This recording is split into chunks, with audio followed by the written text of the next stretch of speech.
Welcome back. Welcome back. My name is Jacob. This is the Lux Saga live stream. I'm here with Mickey. Mickey, how you doing today? Hello, what's up, guys? What is up? And today, some crazy news came out that we were expecting to be possibly not beat, but it did beat for the GDP there, and we ended up rallying early on, and then we just collapsed after that. But so far, we are very red in the market.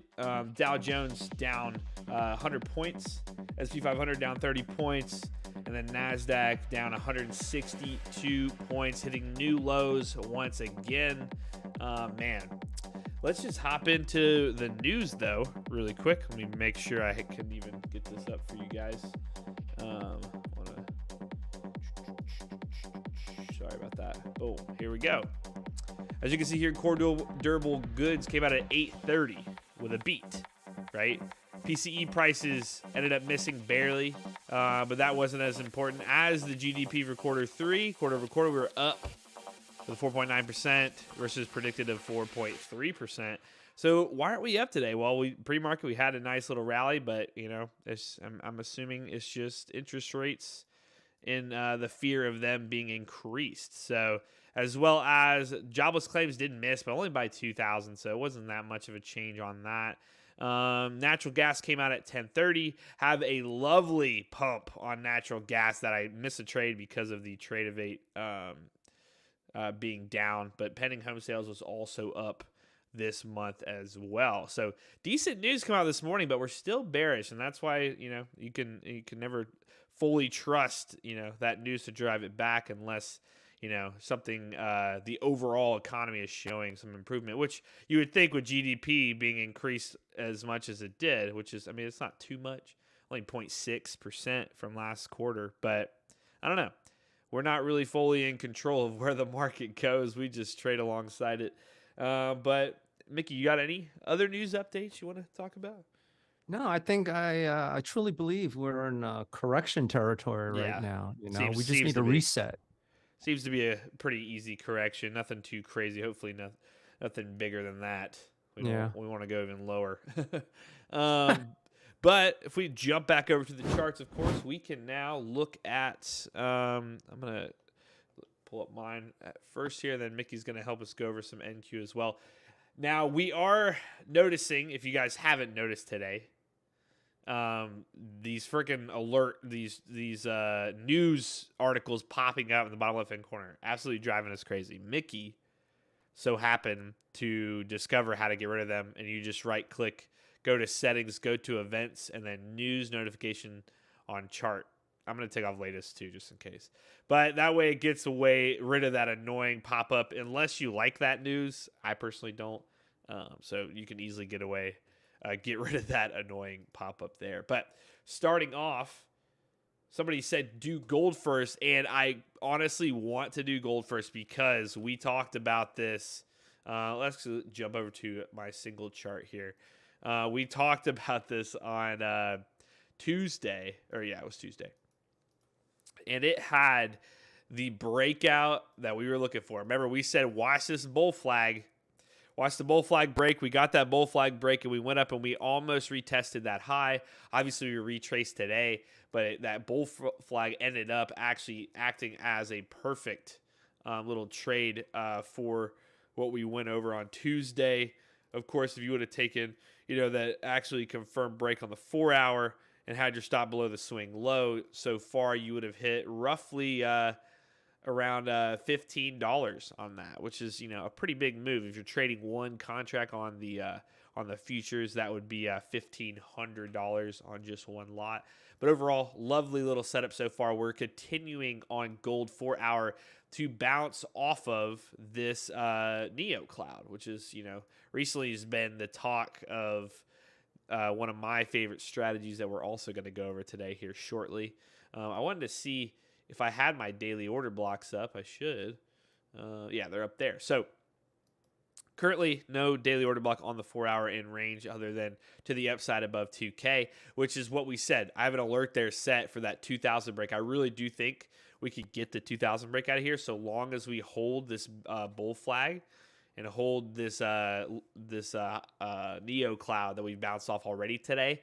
So we'll potentially see a nice continuation into that 2000 range. I'm hoping by tomorrow. If not, maybe when we open back up on Sunday, we can maybe see that push. But we just need to hold these highs. The biggest thing is holding that high there, and the Neo cloud, of course. But since we already tested a Neo, I'd rather hold above this resistance that we had to ensure that we have that continuation. So nice little setup there on gold for a potential continuation. If we go to the lower time frame, you can already see that 15-minute bounce off the 1 hour order block, which is in white. Those are the 1 hours. 15-minute is in green, and then 4 hour are yellow order blocks. But came back down, bounced off that, showed a higher low. And what do you see here on a 15-minute chart? You see a inverse head and shoulders. For those of you that do trade, I'm just now identifying it, but look at the head and then the two shoulders. So this is something that, I didn't notice because I don't really normally look at the 15, but there you go. There's your inverse head and shoulders that did form. So that is a very strong bullish setup on a lower time frame here on gold. So for now, you do have a little bit of upside potentially to continue. You are running into a little bit of resistance at the moment, which if we were to just mark off here, clearly acted as resistance before, and it also acted as support here. So I wouldn't be surprised if you had some type of reaction off this current level. But for now, in my opinion, you target, the next level, the next high, unless you set a lower high off of that. So very nice little setup here. And welcome. Once again, we are back. Just looking over the chat. I wonder if Jacob will cover the Neo cloud. You know it. Ever since I've been using it, it's been great. We're today up another 300. Yesterday, we're up 500 as well. We've had one red day. And it's been great. So I'm going to talk about it. If it works, I'm going to talk about it because I want you guys to be able to use it too, right? I wish we had a beautiful trade on NatGas that I didn't get to take because of the trade rate being down, which was very, very annoying. But Benji said he's ready for those Bumblebee order blocks, man. Bumblebee candles and order blocks. I got your Bumblebee. Right. Do you want to look at gold there? I see you have it up. It's up to you if you want to look at it. Yeah, give me a second. I'm just trying to figure this out here. Oh, yeah, you're good. We'll hop over to ES for a second while you do that, and then he's going to look over gold for us as we show you that we are inside of a daily order block on the ES 4 hour. Ding, ding, ding. Let the bells ring if you trade futures. This is exactly what we look for our first setup of a reversal, being inside one of those daily order blocks. Higher time frame, always good. Always good to see those order blocks get formed and retested, right? So essentially, we want a little ping pong action in here before we rally back up. We want that ping pong action to occur on a lower time frame, and then we might look for a bounce and a retest of that previous break of structure level right here, because guess what? That was the previous low. Normally, if you set a lower high, it's normally close to that previous low that was set. Now, of course, as well, if this were potentially our swing point, right? If we drew a Fibonacci, you could see that around the 3.8 to 50% level is going to hit that. In my opinion, we want to probably touch the center of that order block before we see some type of reversal. But for now, very bearish, especially after breaking this previous supply here. So broke down that previous supply after it got completely liquidated on this rally. Broke through it. Now we are in the thick of it. This is a thick volume level. So we'll see how price reacts to this. But again, no reason to fight the trade. You don't want to just sit here and try to buy bottoms as much as you can. That's not going to help you. We want to wait and see what actually price tells us before taking any longs at these lows. But do you have it set up now, Mickey? Oh, yeah, I'm good. All right, Mickey's going to go over gold as well to let us know, and then I'm going to touch on Bitcoin next there for you, Ben, and then we'll touch on some others as well. Yeah, I just wanted to make sure my Bumblebee colors are nice and bright for everyone here. But we have gold on the 4 hour. I will go over my settings and the number of price action concepts indicators I have at a later point in time. But I want to go over a trade that we needed trade management with. Okay, we just got to follow the rules here. let me display the charting timeframes order blocks, okay, which are the 4-hour order blocks, okay? And I will go over the rules of this concept later in the stream, but in general, I want to trade when price exits an order block or rejection from an order block. Okay, yeah, bumblebee block.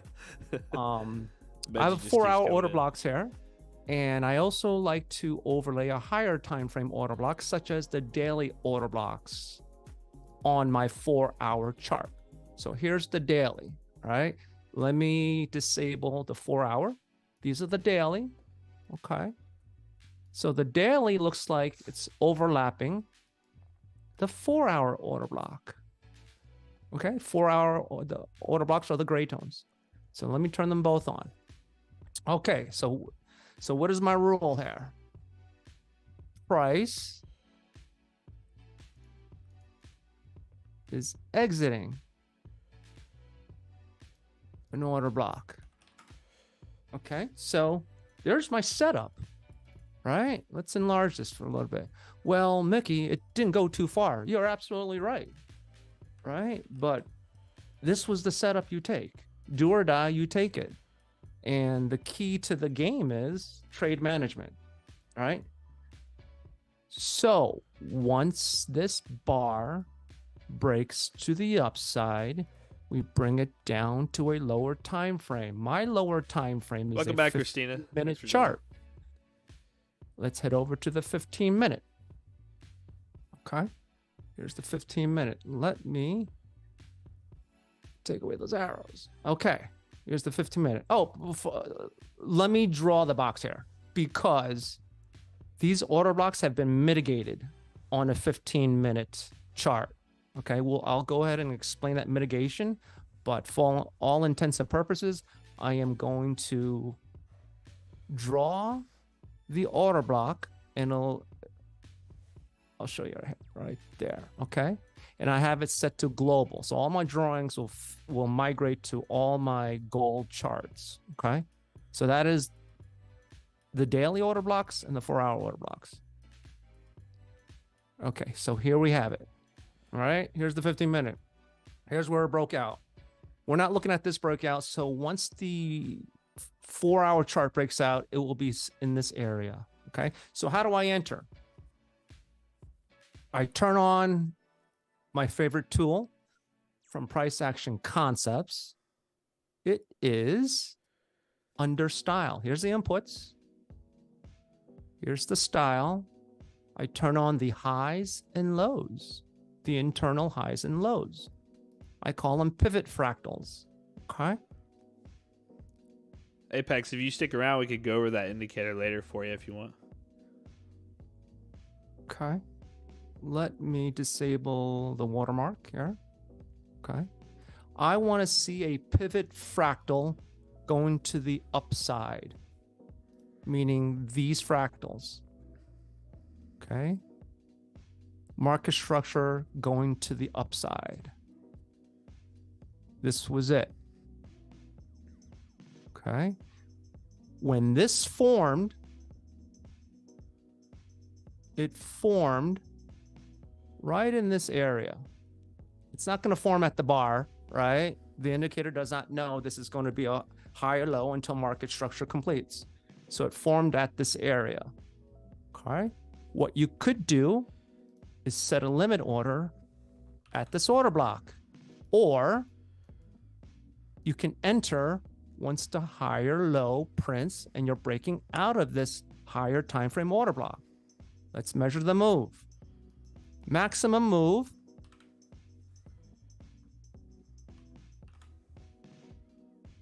Not too shabby, over 500, right? 500 ticks.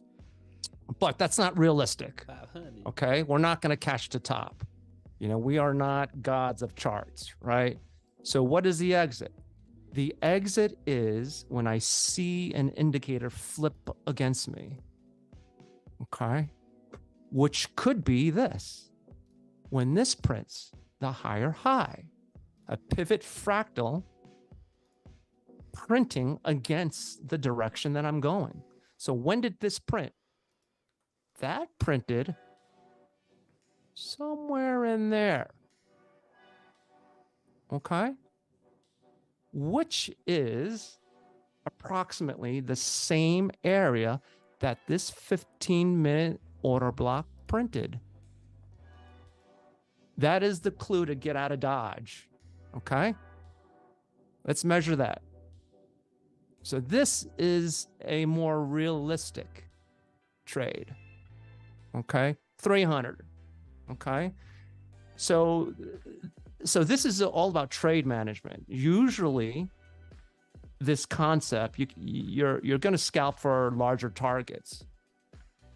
But on this move, it gave us a much smaller target. And that's why we stress trade management. You can't bag hold. I mean, if you bag hold and you're just praying that it's going to go up, yeah, I mean, it could. Then again, it might not. Look, are you willing to ride it all the way down and take it all the way back up? You know, back to break even? That's stressful, right? Just, just cut your losses and trade another day, right? But I'll send this back to Jacob and his scalping NeoCloud. We're going to go to Bitcoin, though, yeah, for our boy Ben here. Look at that weekly chart. Yeah. NG cranking Benji. I freaking missed the entry on it because trade rate was down. I'm upset. All excuses. No, I'm just kidding. Well, I'm not kidding on the missing the entry because trade rate was down, but I'm not that mad about it. Okay. First off, we do have the this is a weekly chart. So obviously weekly chart can give us a bigger, broader overview of what's going on in Bitcoin. We just had a recent bullish break of structure. I need to take off whichever one is still. Why are these still up here? Get off of there. Get off of there, market structures. We don't want to see all of you. We don't want to see. Your colors are popping. Yeah, hold up.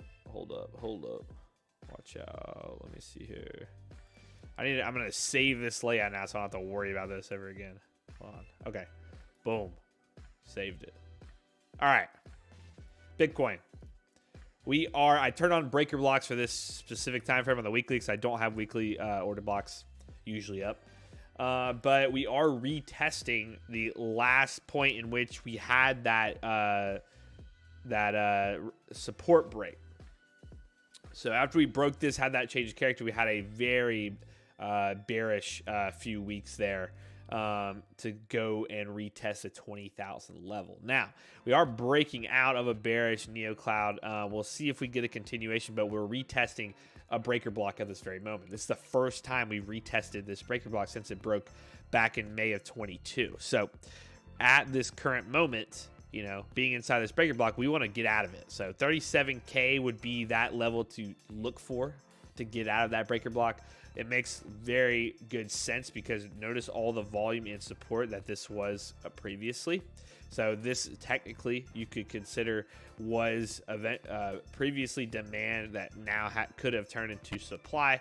We don't really know that until we get a full reaction to this level. So I would say between 34 and 37K, you're going to be looking for potential rejects at this moment. And as you can already see, if we bring it down to like a 4-hour, we're having some struggle here right at 35,000. So at the moment, though, and there you go, you can see it even on the 4-hour order blocks here, we have a breaker block sitting here telling us that, this could be a level of resistance. So breaking in this case over 35, $300 would be ideal for this to continue, but because of this massive rally that we just had, so long as we can hold this NeoCloud, which is around 33,200, 33,300, I think we could continue.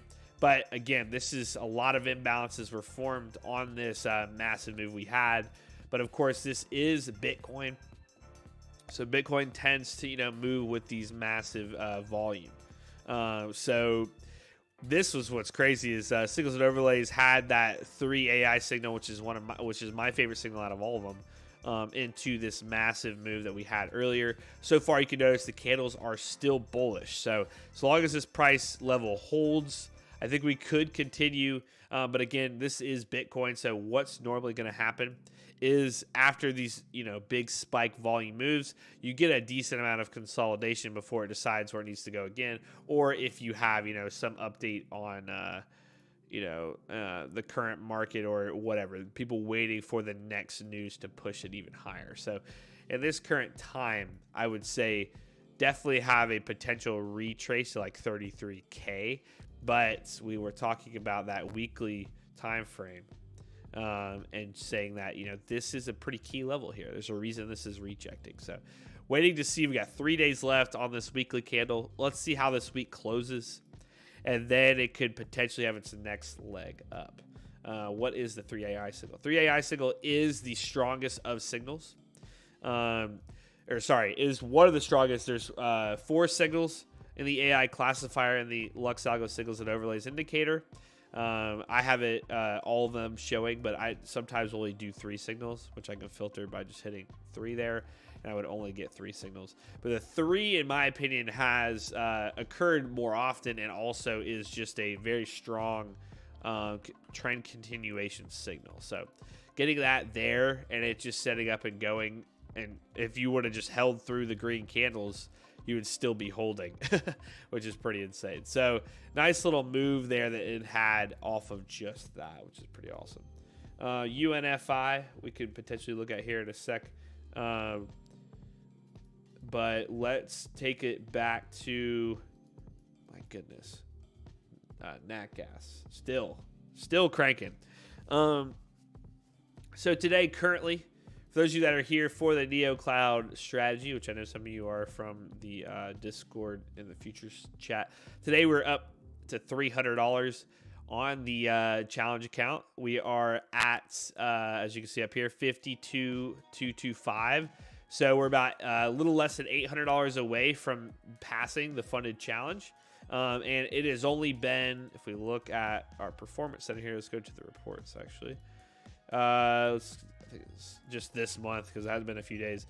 It's only been, what day did we start? Since the 19th. So it's only been 5 days since we've been doing this. So $2,200 in 5 days is not too shabby. Now, obviously, if we were funded already, we would increase our risk. But for now, because we were just on the 50K account, our goal is to hit that 3,000. Hopefully by tomorrow. Now, of course, we're just going to go with what the trades are given. So if the trade doesn't, give us $800, or today, if we don't have another $300 trade or so, then we won't, take it. So we're not trying to rush anything. But so far, very well for what it's going on. And actually, I want to go back to that report because I just want to see overall this month. I had that one bad day, but it ended up being barely red. Lucky me. So yeah, we've been 78% profitable on the winning side. Our largest loser was $312. Largest winner was $280. So I mean, not too bad. So long as that consistency is there, you can be pretty solid. But we've had our best run up was 22.50. Well, actually, that's not actually. That's on the profit side. But yeah, 19 trades took to get here. So not too bad, and we will continue to do that so long as it works, right? We want to see how long this works. If it can pass a funded, then we know that it's going to be working. Dang, look at that graph. So we're looking pretty solid so far. We'll see if we can continue. We would actually, like I said earlier, for those of you, again, that are here for this, we would actually have had a trade on nat gas that we wanted to take. And it was on this setup right here. We wanted to take a long off here, but guess what? The trade of 8 was down, which was really annoying. But we would have ended up taking. I would have gone for about around $300 for that breakout. But at this very moment, my goodness, this thing would have hit now $1,000 on one of those contracts, which is pretty insane. So sometimes I wish I would hold them longer, but I know that, not every time is going to have a clean enough breakout like this. So I'd rather be consistent, take multiple trades with that consistency than worry about, hitting $1,000 trade, because, at the end of the day, it's about consistency. It's not about, bouncing back and forth on, a single account going in and out of profit. I just want to be consistently profitable. That's all that we want over here. So, yeah, so a good example on that. And I wish Tradeovate was linking to, they had that maintenance issue this morning. So TradingView links are bad today. But for those of you that did have issues today, it was only on the simulated account. So if you did have a live account with real money in it, it was not affected. I was able to log into my live account earlier today, so it was not affected during that time, which was pretty awesome. I was able to like flatten positions if I needed to. Here's a good example though. Here you go. We had a trade on ES this morning.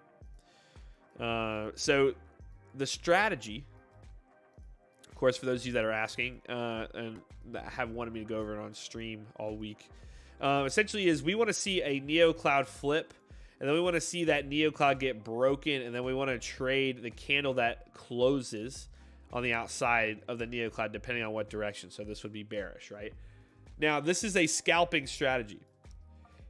So we're not looking for anything crazy. If you were in the chat this morning, I said I always target the recent low. So I targeted this recent low. Now, normally I target the candle body opens and closes just to be safe, right? Because again, it's about the consistency. So once I take the entry, my first initial stop is going to be above that swing high. But if I get a second candle close down like that, I immediately just move my stop, usually probably above that recent candle swing high, because we're going for a scalp, right? So that first initial candle that gets printed, we want to move our stop accordingly. Now, if for some reason it gets bought back up, I'll just leave my stop up there. But majority of the time, the candle after we've noticed is usually the same direction. So we've tested this low and we hit it just fine. So that first initial stop loss, yes, for those of you that might be saying, you know, oh, that risk reward's really bad. Well, again, it's the first, it's just based off of the first initial candle. So once this candle is printed, then we move that stop all the way down. And because it's a scalping strategy, that risk is very limited to hitting your stop loss on that first candle. So you're going to adjust that first candle accordingly. But again, the results speak for themselves. I'm not going to fight it. This is a newer strategy as well. So if it, in the long run it fails, it fails. We just adjust accordingly. But for now, it's up, you know, $2,200 in 5 days. So I'm not complaining. But that was on ES. ES, I will say, on ES and NQ, I have not liked it as much. I've taken a ton of trades on the gold futures, and I wish I could, let me see, I might be able to. As you can see, a lot of times it's gold down here at the bottom.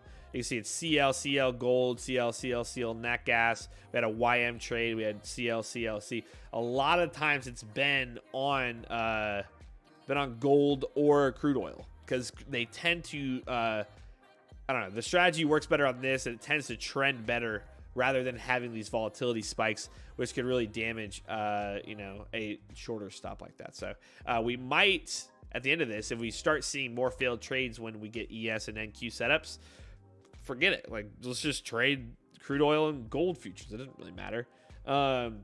Do you ever use this strat on the 1 minute for spot? We have been looking at other time frames. Today, actually on the 1 minute, if we went back and looked at it, it looked like it did pretty good. We were saying possibly to use it on the 5 minute. The 5 minute has been showing some really strong setups. The NQ today on the 5 minute had a beautiful setup. So here you go. This is exactly what we look for. So if you guys, you know, strategy, it flips, breaks, we take entry at candle low. If you would have hit this swing high and you would have said, you know, let's target the 2-to-1, well, guess what? You would have hit 2-to-1. For those of you that like those, you know, straight up risk to rewards, would hit 2-to-1. Broke the high, broke the low. In my opinion, I would have just targeted this low. We would have hit it within, you know, 10 minutes. Really quick scalp. Not to worry about this low breaking. Our odds of that low breaking are much higher than than it retesting. So retest is going to hit a lot more of the time than it breaking. So if you would have held it though, maybe on the 5 minute, this is why I say it's still new. So on the 5 minute, this thing could be really successful. As you can see today, great job. And yesterday it actually had a similar, here you go. This was yesterday. 5 minute setup. Broke the high, broke the low. here, actually would have ended up getting stopped at that high there. But again, if you would have taken it one more time, you would have waited and just repositioned yourself, gone for, I don't know, 2 to 1. It would have hit, but ended up hitting 2.5 to 1 on that one. So this one actually did trigger that stop, and that's why I said about NQ and ES being that volatility could end up doing those quick stop hunts, which is why I've, seen more setups on CL and gold. So maybe it would be only worth doing that. But for now, we're just trading what's given so we understand what are the best ones to trade on what time frame. If we were to look at the 1 minute on ES as well, let's see. Ryan said 1 minute doesn't work. Let's see. Why not? So we did have, let's see, open was right here. I like to wait till a little bit after open. We did have the switch here, switch back and forth, switched here, boom, right there. Right here, you would have taken your trade. So that didn't fully close under. But we could look here, short position. Would have taken it right here. Would have started our stop there. Targeted this low. We would have hit it shortly after. But again, remember, once we have this candle close here, I usually take my stop, put it right above the candle I entered on's low. So you have your 1.131 there, but it would have been on ES here, would have been 4 points. So there you go on that same break there. Didn't occur here because it didn't break back up. We would have had one trade today. So there's another one I'm looking at too, where possibly entering when it enters a NeoCloud and then breaks out, because it tends, if it barely taps a NeoCloud, it tends to actually react pretty well, as you can see here. So that could be another potential thing, but again, like I've said a million times already, it's new. So I mean, we're just going with what we know that works right now. So it's okay for the candle to break above and close above that NeoCloud. Yes, it is. It can, as long as the NeoCloud doesn't change. What we do want to see though is we want to see a NeoCloud that is a thicker NeoCloud. So as you can see here, this one was a pretty thick NeoCloud. Wasn't as thick as it can get, as you can see here. But notice back here how thin this Neo is, right? This is very thin Neo. Now, obviously, this is pre-market. I don't normally take pre-market. I have taken a few trades past 9 a.m. So like 9 a.m. I could consider the open. Obviously 9:30 is open, but I have taken a trade before, right before, if the setup was thin enough. But I'm pretty sure it was on crude oil or it was on gold. But yes, it can break above. Doesn't have to just wick it. Can break above it. But again, the other thing was we want to make sure it's the first. The other thing I like to mention is you can get multiple setups, but the ideal setup is that first retest of the Neo with the breakout. So the first is always going to be the better one, right? That's with anything. First reject of the order block, going to be your best setup, especially on like a higher time frame. But I do like it on the 3 minute right now. That's what's generated the $2,200. But again, we're going to find out more as we continue to trade it. But if this thing, like I said, every time I like to test a strategy, I put it up against a prop firm. So this is Top Step. I put it up against Top Step, see how it does. If it passes, then I know that it could potentially be a really good strategy, and then I start forming better ways to trade it, right? Because like also what I said was it's good to look at, have the oscillator matrix alongside it as well. I look at that a lot. Where is the oscillator sitting, right? In this case, oscillator was sitting kind of low. Notice we had this big leg up here, right? If it were to sit this high and we had a turning point that high, then we could have potentially taken an even better entry up here. But notice that Neo wasn't very bullish there, or wasn't very bearish there. But like on the NQ today, let's see where the oscillator is sitting on a 5 minute at this point. So here you go. Right here, this is beautiful. This is why I really liked this one actually earlier. Notice the Neo sitting above the 50 level. Sorry. Notice the oscillator sitting above the 50 level. And it had a turning point. These are beautiful swing points indicating a trend, right? So that trade would have been absolutely insane for a, even a 2-to-1 on this, because it was showing if you would have waited until it extended, well, here's your extended point that hit right here, would have been on this candle here. So you would have had a nice little setup as it broke back below that NeoCloud. So that is just another way to filter out Maybe bigger trades is potential, but again, I'm just sticking to what has worked for now. Until it fails, then I will, I'll look to change it. But I'm going to stick to this one strategy. And that's what another thing to note for those of you that are newer as well is find a strategy that works for you and stick to it. The more you flip around on strategies is the more you're going to even fail twice as much. Trust me, I've been trading for 7 years and I've jumped around probably 200 strategies and I didn't become profitable until probably my 6th year. Like it took forever, and everybody has a different time frame on when they become profitable. I know somebody that became profitable in like 6 months because he had a good risk tolerance. I don't. I honestly shouldn't be a trader, but it's so addicting and it's so fun to do that I'm really going to work as hard as I can to find the easiest strategy for myself and my risk type, and so I can actually be a profitable trader. But I have to understand how I go about risk, and that is the only way that I know that it'll work for me. It's like if I come in here and blindly enter, I'm gonna fail because I'm gonna FOMO. I'm gonna sit here and be like, oh, this could be a good entry because it's at support or it's at demand. No, I have to have something like an indicator. And some people, they say indicators aren't great, they don't use indicators. Well, I have to have that for my risk tolerance. I have to have something to tell me this is your entry, these are your steps. And if I don't follow those steps, I fail. Like I said that one day, I have a losing day because I didn't follow the steps. Every other day was profitable. Every other day I've had was profitable. I had one losing day because I didn't follow the steps because I accidentally traded on a practice account. I literally traded on a practice account and I hit profit. And I was like, gosh, it's like, why didn't I look at what account I was on before I did that? And then, I went into my actual the funded challenge account for the 100 and that one red day I had here. I had a $300 losing trade because I was like, I need to try to hit this on this account.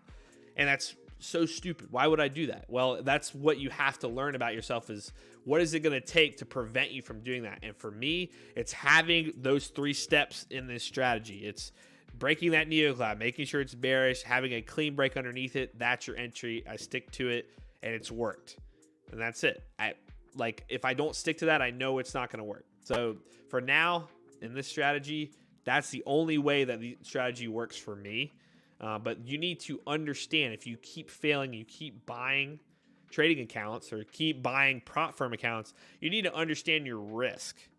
And you need to understand what your risk tolerance is in a whatever strategy that you want to do. Do you need something that's step by step, or are you able to identify things and be okay with how much risk you're taking at whatever level you're trading or however you're trading? So that's my rant for the day, but it's been pretty awesome to find something that works for me personally. And there's another strategy that I'm also working on that I've been working on for 6 months that has finally made me a decently profitable trader. And then after you find that strategy, then you can scale properly. You can scale up and start making like really good money. So it's all about discovering what really works. And the prop firm accounts, for those of you that are against it, even though they are difficult and you fail, it's going to make you the best trader that you can be. So long as you finally accept the rules and you finally accept how difficult it is, and then you focus on like, okay, I need to take a trade at this time, or I've been, down 500 for the day, I need to stop for the day. So hopefully that gives somebody some insight that's currently on the stream. Sportflix wanted to look at Bitcoin one more time. We talked about we are in a weekly weekly breaker block on Bitcoin. So we want to make sure here, so long as Sportflix stops spamming the word Bitcoin, we want to make sure that we, find out how this week closes. We got 3 days and 8 hours. So Bitcoin weekly chart, I want to see if we can break through this. If we reject it, then we look like we could retrace and set that lower high or higher low off of this previous resistance. Now, let's say this is our swing high, right? We could bring that low on a Fibonacci. You can notice right where this resistance lines up is right at that 50 level on this one here. That's why we have the box. We could just bam right there. Lines up at the 50 level. So we could look for a retracement before heading higher, but for now, let's just see how it reacts to this breaker block from a previous demand level. So it's our first time touching it. So yeah. How's everybody doing today? Anybody profitable today? I know people in the chat, people in the Discord had some good days. Forrest is up $1,700. Who? 17? Four set. Sorry, I didn't say that right. Damn. 4 set. 1,700. Nice job. Benji had a 3K day. Was it 3K day today, Benji, or is it 3K for the week? Where's my chicken sandwich? Either way, great job, man. Beat me. Luke today up $400 for the week. Heck yeah, man, that's awesome. They're beating me 100%. Let me see. Anybody else post anything? But yeah, great job, guys. Luke, $951 just posted an update. 951 on the on his funded. Yeah, man. If you have any questions, reach out to me. Seriously. I am going to write out the step-by-step process of the NeoCloud strategy, but you need to be patient with me because I want to make sure. Sorry, let me bring up MES. I want to make sure that it can pass a funded account. Just because we're $800 away doesn't mean it's going to hit. We could have 5 red days in a row here in a second. So I don't know. Once it passes, we're almost there. But again, those rules being set is what is keeping this continuously profitable. I mean, look at this equity curve here. It's insane. So hopefully we can continue to do that. Yep. And yeah, my favorite way to backtest, and other people have better ways to backtest, but my favorite way is, doing a prop firm account. Because it's $50. And if it does end up passing, then I can make that $50 back in about, 5 days on Top Step. I can get it back. Are you watching any? Do you have any alerts set up for potentials right now, or no? I wish, man. Every time we get on the stream, like all of them just go away. Nothing yet. So it's more like New York session. Possibly gold. Yeah, it's early morning. It tends to have nice setups. Actually, this is a gold 5 minute. Sorry.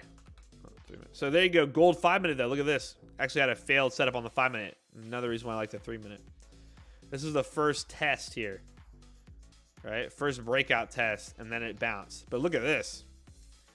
This is where just knowing your own, knowing patterns as well can be really key, okay? You can see here, this is one of the most beautiful head and shoulder patterns, inverse head and shoulder patterns I have seen in a long time. This is gold 5 minute. I mean, that is gorgeous. That hasn't been, I haven't seen that clean of a head and shoulder or inverse head and shoulders in forever. That's pretty awesome. So there you go. Broke the low, came back up, and that is another strategy you could look for, guys. If I don't trade head and shoulders, but let's see if if I go back, I could probably find it. Let me see.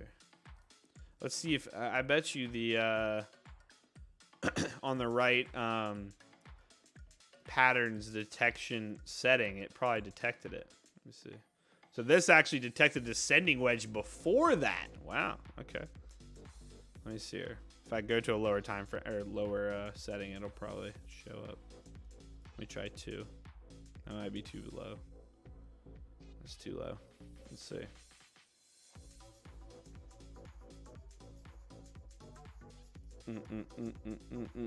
So what's the difference between the 3 minute and the 5 minute for scalping?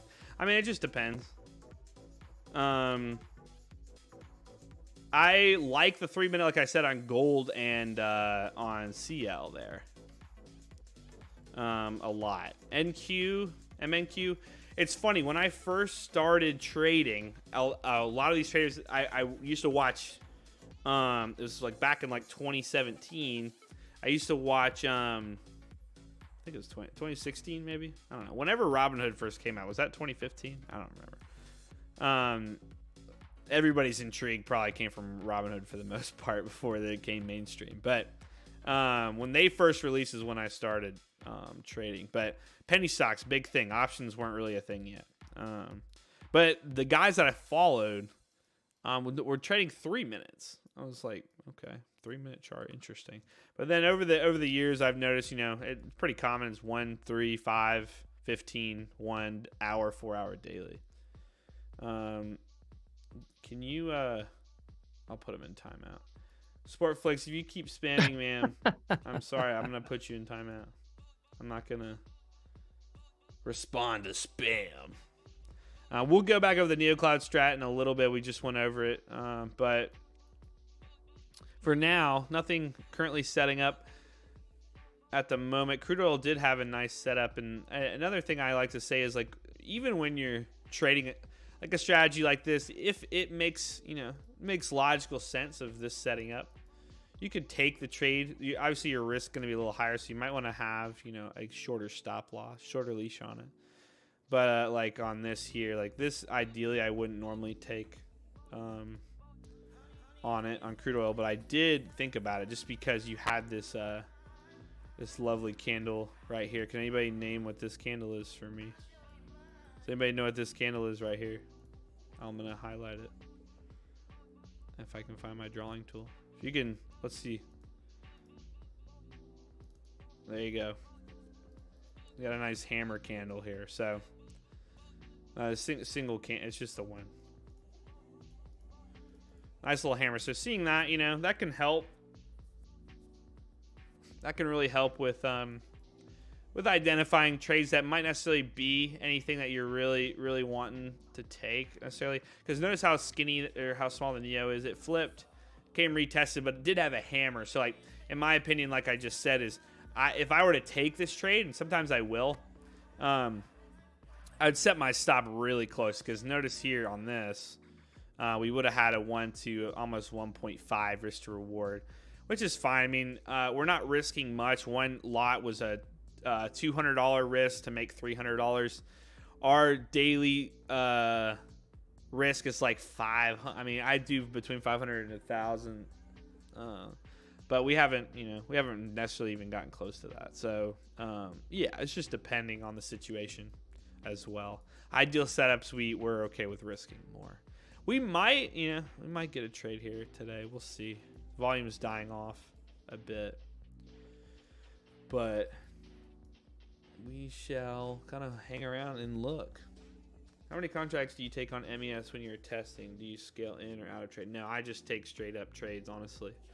Once funded and I can have more on this strategy, then I would probably scale into it, because one thing I wanted to do in test was, it might be better. Let me see if NQ 5-minute had it today. So like this case, it might be better, and it actually didn't trigger today. I was thinking potentially sizing one off, or taking one at the close of the candle, taking another at the actual NeoCloud touch, because sometimes price does tend to come back into the NeoCloud before going lower. Now today we've just had some great days, a great week. So again, I mean, we've only been doing this for 5 days, so technically it could be, after 5 days could be horrible. But like CL, you are so close, so yeah, close. we are close. I've been close a lot, though. God, I am so hungry too. You're right. Anyway, like see on the Neo here, if I set my entry, on the NeoCloud instead of at this candle close, then I would have had a decent difference of an entry, and then stop below the Neo, and then we would have targeted this high, right? So I would have had a little bit better setup.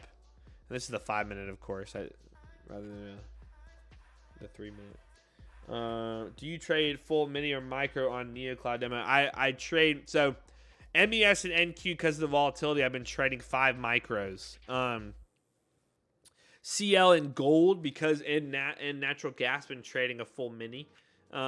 Just because, well, for one, nat gas doesn't even have minis yet, or micros. When does that come out again, Mickey? November 6th. November 6th, nat gas micros, but CL does have micros. I don't know. Does gold? I think gold does too. MGC. Yeah, gold does. Yeah, gold has it. So yeah, gold has micros as well as CL, but again, those have been way better for these setups. So I haven't really worried about trading micros on those. But ES, it tends, especially in times like this, have very, very volatile mornings. So like I'd rather trade 5 and then go for $100-200. That's what happened today actually. You can see on let's go to today. Today I traded, can you see that at the bottom? Yeah, MES 5, because you can only trade 5 on this account, but it was only for second trade $106. Would have paid off way more than that actually, but only 106 on that just because the volatility is a little stronger. But there, that's what you have to do sometimes. You have to kind of take your risk off and then just stick with the consistency, because you don't want it damaging what you've already built, right? So we'll see. Praying we can get there. Possibly one more day. Tomorrow we have a few good trades, or later today we have another good trade we could easily pass, which would be awesome. And then we'll start up in the funded the actual funded account, or express funded account, and then see where we can take it. It depends. It can be 1-to-1. It can be 1-to-1.2. It can be 1-to-1.5. It just depends how that candle closes. We're just targeting those lows.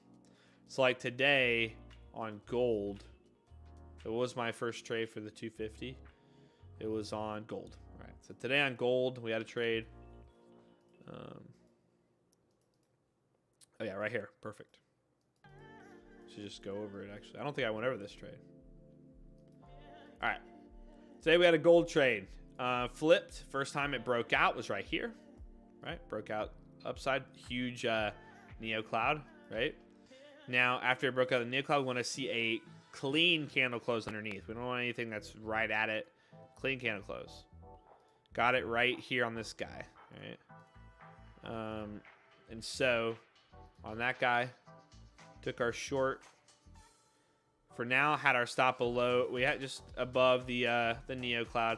Next candle closed down a bit, so we dragged it down. We were always adjusting our stop loss, but we targeted this. I think we targeted the low. We can look here in a sec. But otherwise, no, we didn't, because I didn't go for 300. I think we got 250 out of it, right? 260, so 26. 26. I tend to go right at these bodies. I like to go right where the body opens and closes, just in case. But again, what I'm noticing is just usually targeting the low or right above the low is usually good. So that would have been $320 if we would have taken it. We actually would have been up 400 today. But again, I'm just taking what I feel, because we kept getting some candles get bought up like this, but ended up hitting perfectly. But we can like go back here and see on GC here. There you go. Why is this? I need to change the zoom out. There you go. There you go. Go to 3 minute. Actually, forgetting I have the time frame. 3 minutes. There you go. So like I said, that one. Now the low is from pre-market. I keep forgetting how I changed that before. Anyway, this is market open. 9 a.m. took the entry.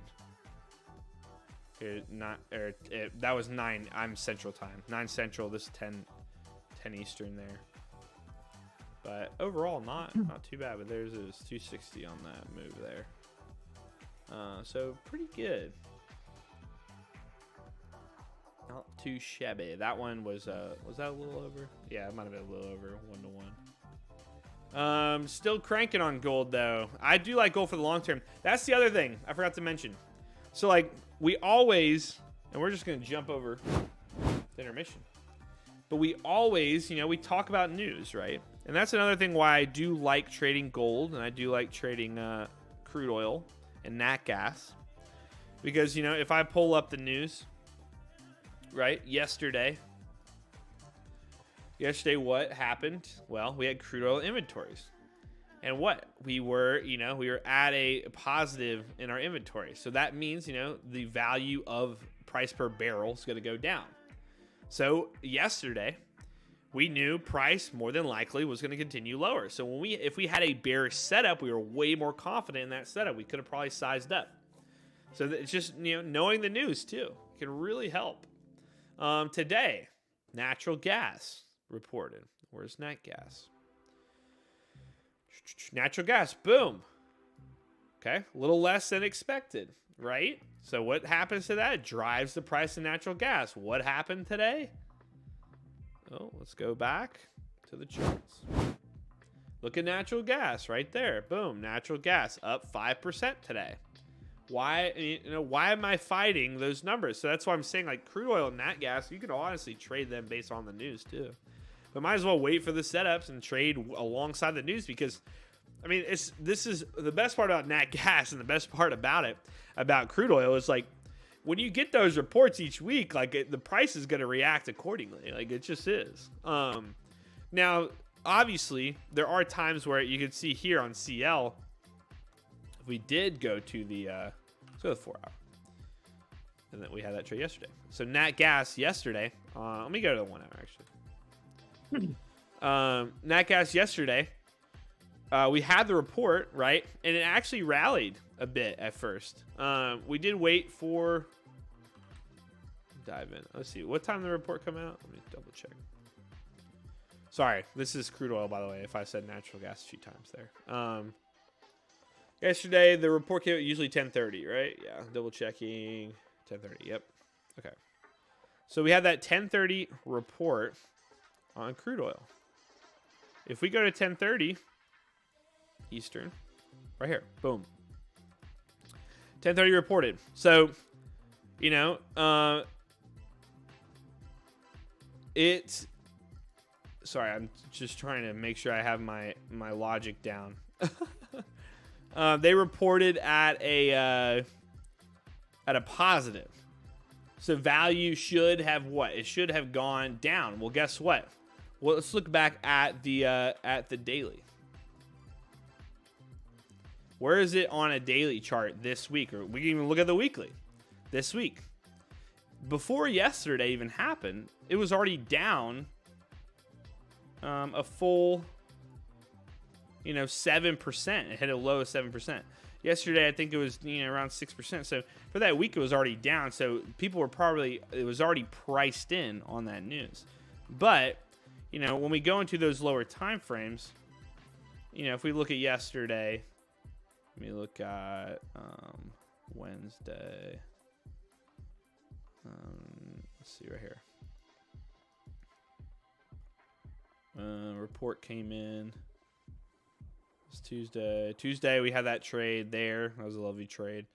And then where's my Wednesday at? Oh yeah, here it is. Sorry. Wednesday. Actually. Ended up, I forgot, we did take this trade.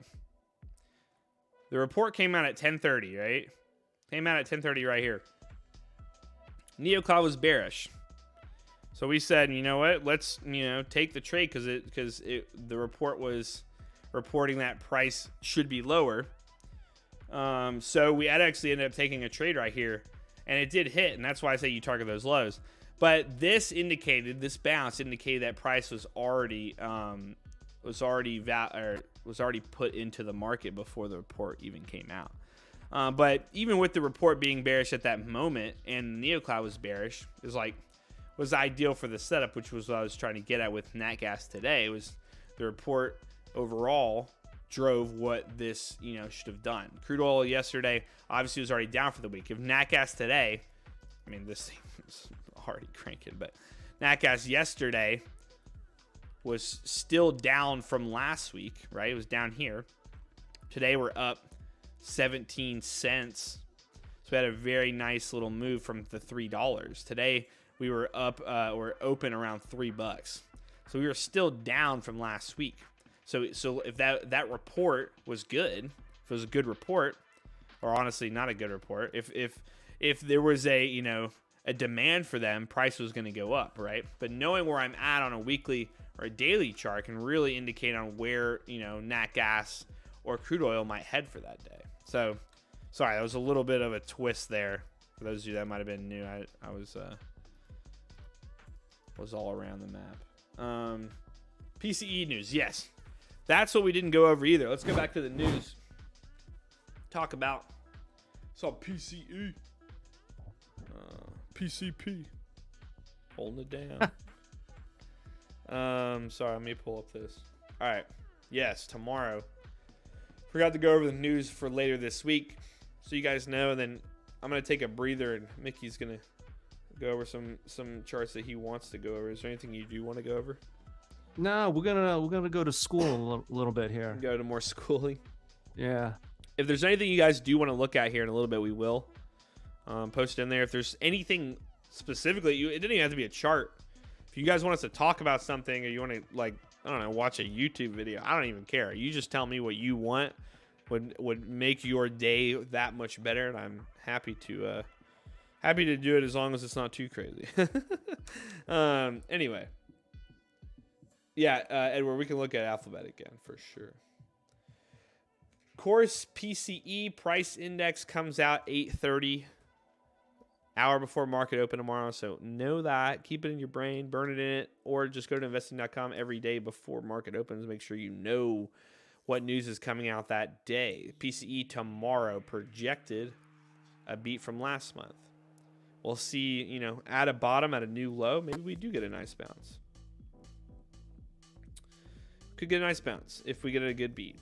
PCE price index as well for September, the core. For the year over year is looking like it's going to be down. If that beats, probably be even better. We'll probably get a nice little rally. So we're supposed to be down from last year, but if we end up beating last year from last September, then maybe we do have a really good day. We're red today, obviously. You can see on the right here, US 30, the Dow down 200 points. We have SP 500 down 46 points, and then NASDAQ down 231 points. So we'll see if we get some nice little buying back tomorrow with the PCE. Otherwise, we could tank even lower. But that is Friday. I was going to see if we had any late day stuff. Nothing too crazy. Oh, yeah, I did forget that Jerome did talk yesterday after hours. Right? Oh, yeah, yesterday after hours. I'm assuming that's another thing to pay attention to. Is what does Jerome Powell say, especially when he's in an after-hour session? Clearly today, even with the numbers from whatever he said yesterday, it's probably the same dancing around if we're going to increase interest rates anymore, or, if we're at a peak. But knowing what he said can really help on analysis for the next day where we might head, because that's what drives it. Yeah, we'll look at. I keep forgetting. Yeah, Amazon is after hours. We will look at. That here in a bit. I'm gonna pull up all the data on Amazon. We can look over that because Edward, the 4 hour doesn't matter on Amazon. Does not matter. The earnings that come out is what matters. I'm trying to think where my earnings was. I'll pull up the earnings. The earnings that come out, though, is what's really going to matter. We'll look over that here in just a sec. But Mickey's going to take us away. Are you ready, my friend? Yeah, I'm ready. You going to take a little break? No, I'm going to chill here and get everything ready to go over Amazon for people that want it. And we can look at how their earnings have done in the past as well as how they might do today. Okay, good. I'll go over some NeoCloud stuff, and I'll end it with a brief Amazon NeoCloud, and that should be a good segue back over to you, okay? Sounds good, man. All right. Dollar index on my favorite time frame, 4 hour. Okay. I have just a NeoCloud, right? Let me disable the watermark. This is the dollar index, okay? Just received a DM. This is a spare of the moment. I'm gonna go over the NeoCloud. Just received a DM. Why does Jacob all of a sudden using NeoCloud? Mickey turned me on to the NeoCloud. Well, I have always liked it.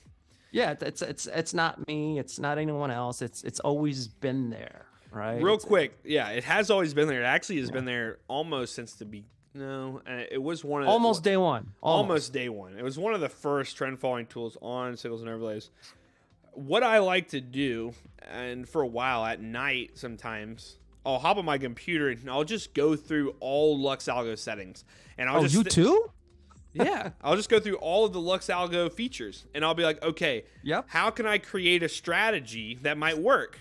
Because you never know. If you do it enough, you might find something that really works. And what happened was I was looking at the way price reacts to the NeoCloud and how when it breaks and breaks under. I was like, oh, this might work. And I went in the past, and I noticed on a similar version of what we're doing now, it was a little different, more complex like strategy, which ended up actually not doing great the month before. But this month, my old one did like 100 points in profit in October alone. I was like, okay, there might be something here. So I started tweaking it, looking through like different ways to go about it. And now we're on this, 5-day win streak and up 200 and, $200 or $2,200. So, that's pretty much what I do. So that's why I'm recently, been flexing the NeoCloud so much, is because we're constantly sitting here trying to find the best ways to use the indicators and also use them for ourselves, because that's what we do. We're just as much traders as you guys are. We're not trying to sit here and just sell you this product saying it's going to work. We want to give you stuff that does work, because it does. There's certain things within these indicators that work for certain types of traders, and it all comes down to what kind of trader you are. But again, we're going to try to continue to develop strategies that are going to help you find what works for you using these indicators. And so far for this, the NeoCloud has been a godsend for me recently. So we're going to see how it plays out. But go ahead, Mickey. Sorry. Yeah, good stuff. Yeah, I mean, NeoCloud and the order blocks, two simple concepts, that started everything for me. It was just based off of the Lux Algo short form videos, just a 30-second video, but let's go back to the NeoCloud here. We have just bare price action, no colors, no nothing. Okay.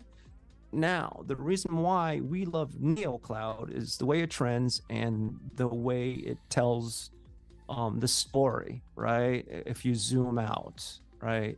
So I disabled the colors. I disabled all the signals so we can concentrate on the NeoCloud, right?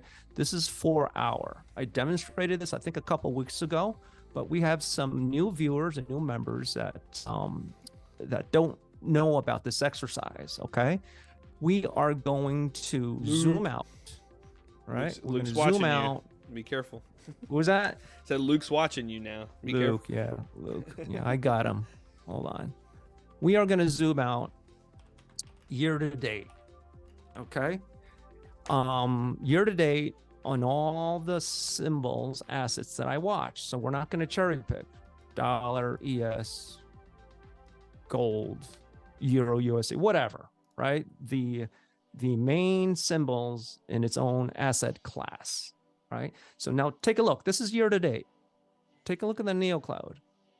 You will get some choppy, right? Like most recently, we know why, because of the news in JP, right? But for the most part, with good trade management, at the end of the year, you're doing pretty good, right? Even if you took the NeoCloud blindly. Well, where did this one start? It started right here. Take it blindly, year to date. And here's where he got chopped up a bit. So this one loser does not offset all these winners here, right? So this is the dollar year to date. Let's go back a year. Last year. Scan it back, right? So do your own homework. It's not that the 4 hour fits on all assets. The 4 hour fits my style on the assets that I watch. So if you like something like, I don't know, Google or Amazon, 4 hour may not work because that is a stock, right? You may want to bring it down. You may want to bring it down to 1 hour. You may want to bring it up to a daily chart. I don't know, because I don't watch that, right? But this is the dollar. I'm gonna go to the restaurant and be right back. Sure, no problem. Now, how do we trade this? How do we build a strategy around this?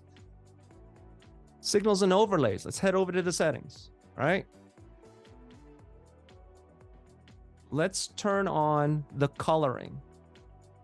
Candle coloring confirmation simple. Okay.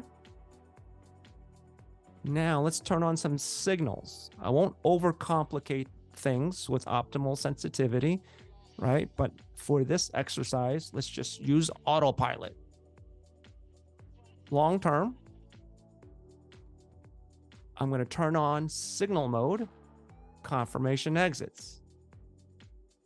Okay. We're going to use the AI signal classifier. I am going to show all 4 of them. 1, 2, 3, 4. The level of the strength of each AI signal. Let's take a look. Bull signal up. For the most part, not too bad. Not too shabby, right? Take a look at these signals. Here's a perfect example. Neo cloud is red. Bearish. Price action. Candle coloring. Red. Purple. Back down the red. Create a rule. Only take the signals in the direction of Neo cloud. Right? That's one simple rule to create a strategy. So you avoided this long signal against the Neo cloud. Okay? But I get it. These signals on a 4-hour time frame, it's much too long. I gotta wait like how many months? I don't want to swing trade. I want to scalp. Okay. Let's head over to the settings. Remember, this is only an example, what you could do on your chart, right? Instead of long-term, show me midterm signals.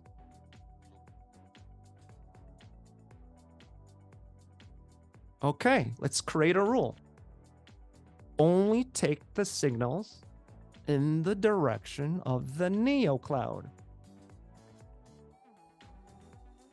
Okay. It's the same rule as before, but I decreased the sensitivity of the signals from long-term to midterm. Now we don't have to wait too long. Okay.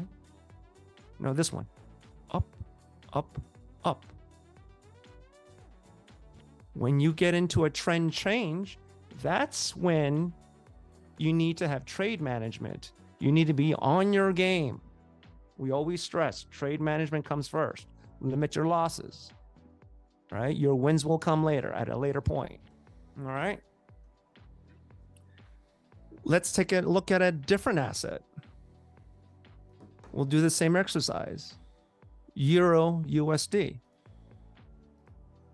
Okay.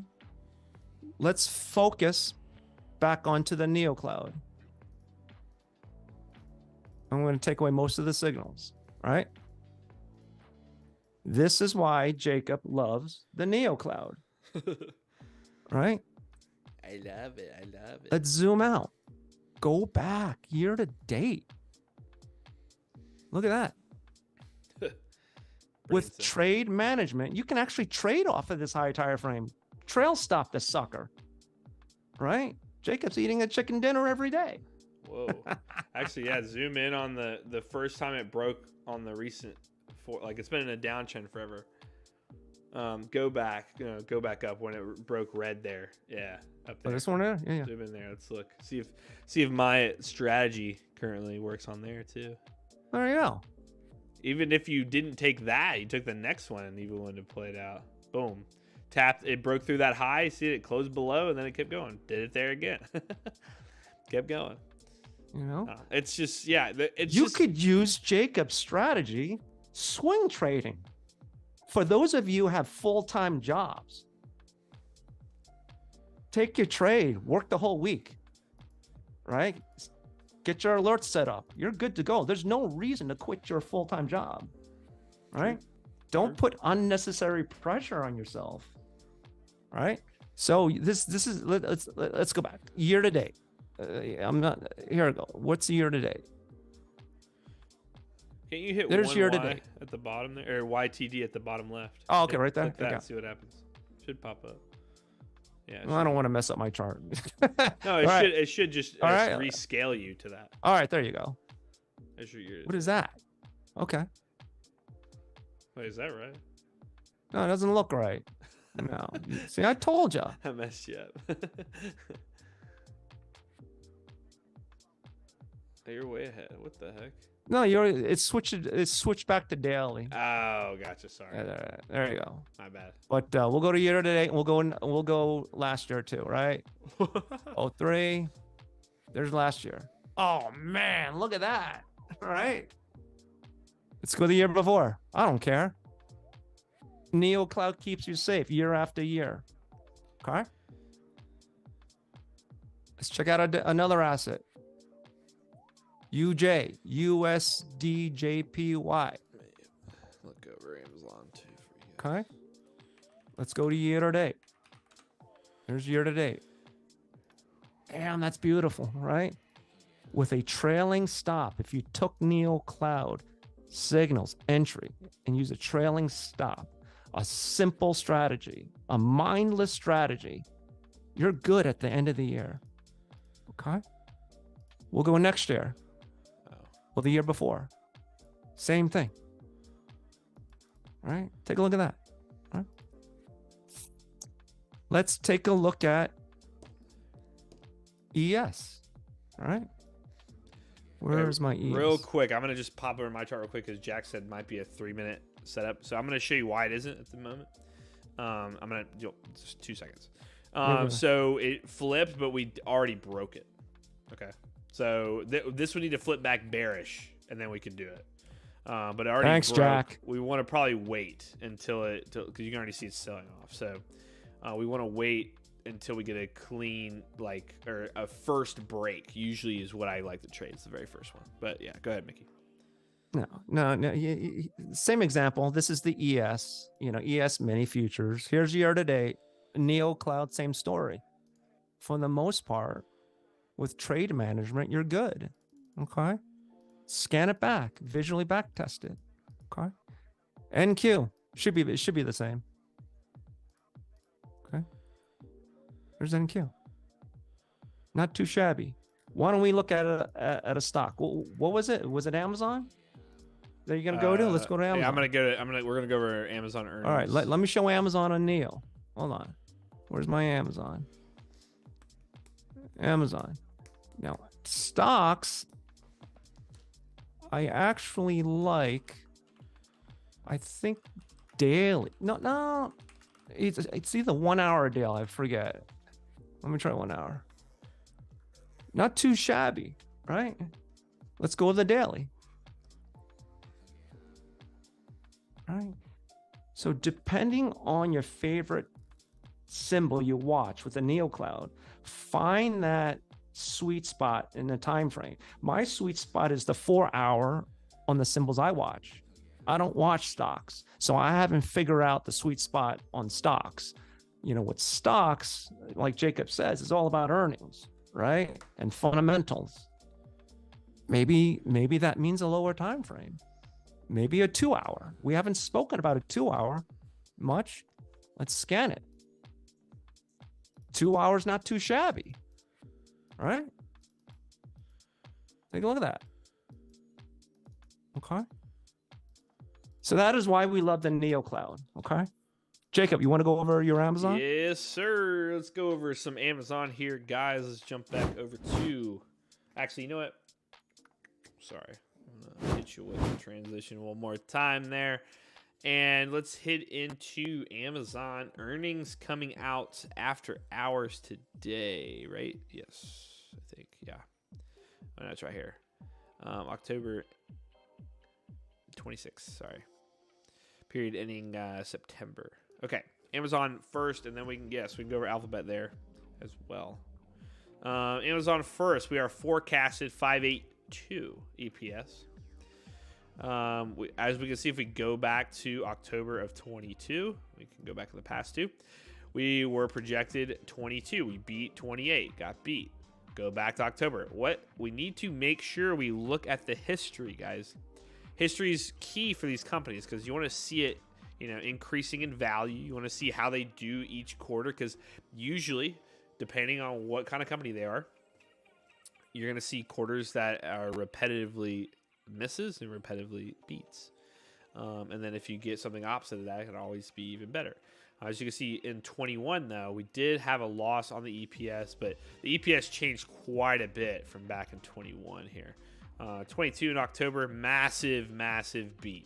So I don't want to go back further in October, honestly. You can see we missed the week before. So year before, we got a miss, and then we got a beat. Let's see if it goes kind of a pattern. Miss, beat, and then beat again last October. So nothing too crazy on a pattern where it's like miss, beat, like we saw on whatever the other day on Microsoft. But so this quarter projected 582 from last quarter. It's up. Last quarter, though, was reported as 0.65, which is a good indication that maybe, even if we go back to last year in October, we could see July was 15 and then it ended up missing, which isn't good. And it was less. Let's see before, though. July 10 and then reported bigger. So that's good. So it beating quite a bit. Hopefully we get a beat.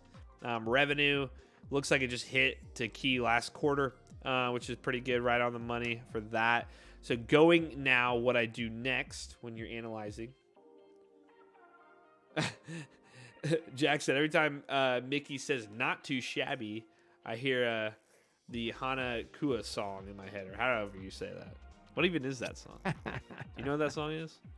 No, I don't personally know that song. I don't even know how to say that. I think I know what song you're talking about, though. We might Not look it up too here in a shabby. We might look that up here in a sec. Anyway, let's go back. Adam Sandler. Yes. Okay. I knew what that was. Yes. You're so true. That's so right. Okay. October, though. We look back and now see how price reacts, right? So October of 21, price gaps down, right? Gaps down, gets bought back up same day. And that was a miss, right? So gap down on a miss. We go to October of 22 here on Amazon. Boom. Week of the 20th. We ended up, again, massive gap down, right? Then gets bought back up. Gaps down, gets bought back up.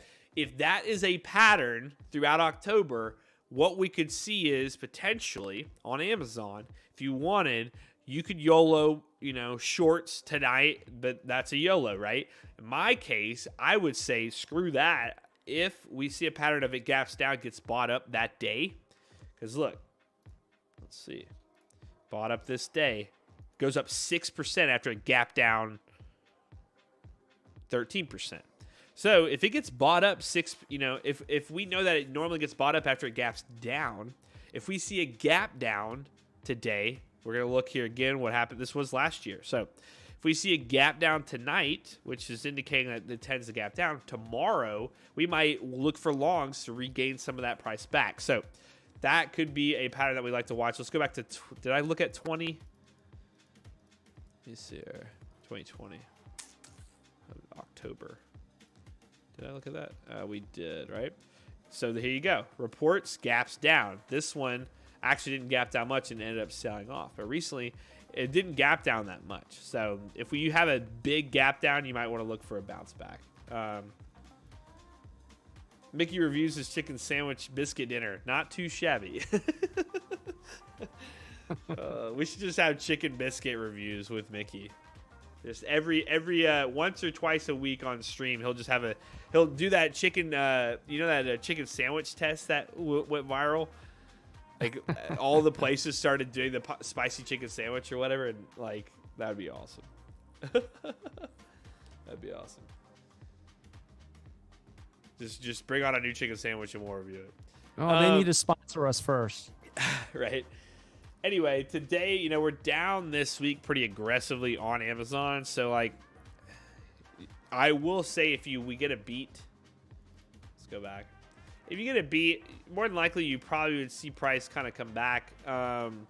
Amazon's pretty down on the, let's say year to date for Amazon. Do that again. Year to date, it's actually up year to date. That's pretty good. So year to date, if we were to just take, roughly the 1st of January to today, it's up roughly 33% with a high of roughly 63%. So not too shabby. There we go. But, it tends to gap down in October. So I would just say, because of the pattern of in October, it gaps down, I would always look for the downside because of that.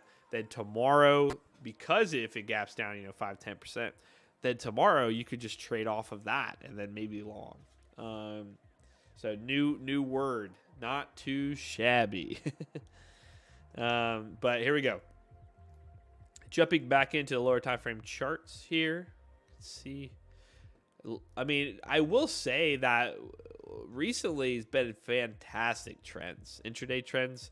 Like we're getting some great intraday trends. These have been so nice. A lot of we haven't had too many choppy days, which is really good, especially for those of you that do trade either side of price, or trade both sides of price. It's really nice to see us have trending days because we don't get that very often. That's the other reason why I like the Neo Clouds, because it can really help you in identifying, which day is trending or how price is trending too. So great little trending day today as well, but it seems as if we're trying to confirm a bottom here. We'll see if we do. We did sweep those lows here on the NQ and get bought back up, which is a good indication after we set the low several times. So essentially, if you get that market structure change here through this high, we might get a setup to recover some of this price late today. But for the time being, we kind of just wait around for that. Jack said you can't unhear it now. Amazing. Ooh, I like the oscillator on this too. Yeah, Bitcoin, what a week it's had. I mean, this thing is just, I don't just want to see this weekly candle. This week, man, it hit a high of 17%, currently up 13% still for the week. Mike Lowry. You remind me of that one basketball player. I think I had a bet on Lowry last night to make like 3 3-pointers, and then he didn't make them. So, already not a fan of you. I'm just kidding.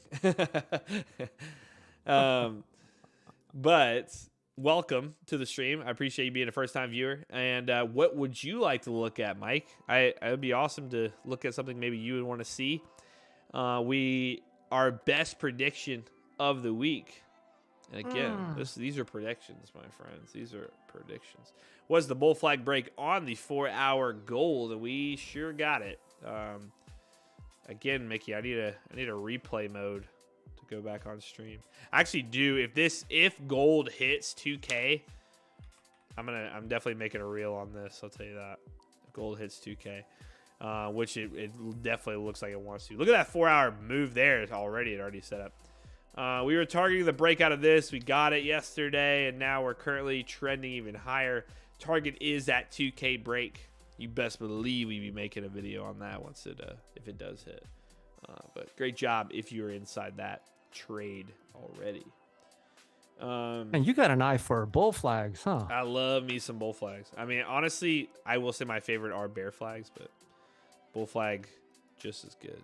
What about a chicken flag? Chicken flag. Looks something like, I think there's a chicken forming right here. I don't know. That's not a chicken. That looks like the, now we got Frankenstein going on here. I got another simple strat on Neo Cloud too. I'll go over in a bit. Does Frankenstein have a smile? No, that's not. That's a fun Frankenstein. That's a Bart. Bitcoin to the moon karaoke. Yeah, Bitcoin. Like I said, we have that weekly breaker block that we're watching. We can go back to, let's go back to this chart. Pull up our order blocks.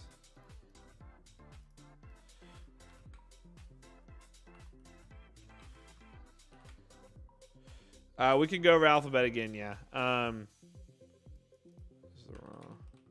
But yeah, Bitcoin, that breaker block. Want to see how it closes this week here. Luke says shabby flag. Shabby flag. Let's look at for you real quick there. We can look at I am Groot. He said, yeah, Google did have their earnings and they tanked hard. Let's look at their daily. Massive gap down on Google last night. That actually would have paid. Usually their options pay pretty nicely. They did beat on their revenue. Barely. EPS beat a bit. I'm assuming Outlook didn't look so good. We probably had some reports today on potential price targets. This year, though, it's just had a good year, too. So just time for that reset, the yearly reset. We pull year to date, 57% this year from that high. Now we're sitting at 37%. On Google, we're entering now it looks like a 4-hour, potentially daily order block there. I got the purple. For Google at the moment, target's going to be 120. I want to see how price reacts at 120. You have those two order blocks that are stacked together there. Looking for 120. Through 120, then we can talk about where it might head, but 120 would be my target. Otherwise, once it does confirm a bounce, we're checking these lows again around 127. So, yeah, Google shared this. I mean, you might get even better. I think it'll get even better price on Google. I went to look over their report to see mainly what the reasoning is behind this. More than likely, it's just Outlook. But if it does end up coming down even lower to like sub 120, then there you go. It's good buying opportunity. They were probably late to the game in AI, maybe. Who knows? Yeah, they just didn't say any AI. They didn't say this one single thing about artificial intelligence, man. They just tanked every time. Everybody sold. All the degens sold all their shares of Google the minute they heard no AI. we're not exploring AI. They're like, yeah, screw that.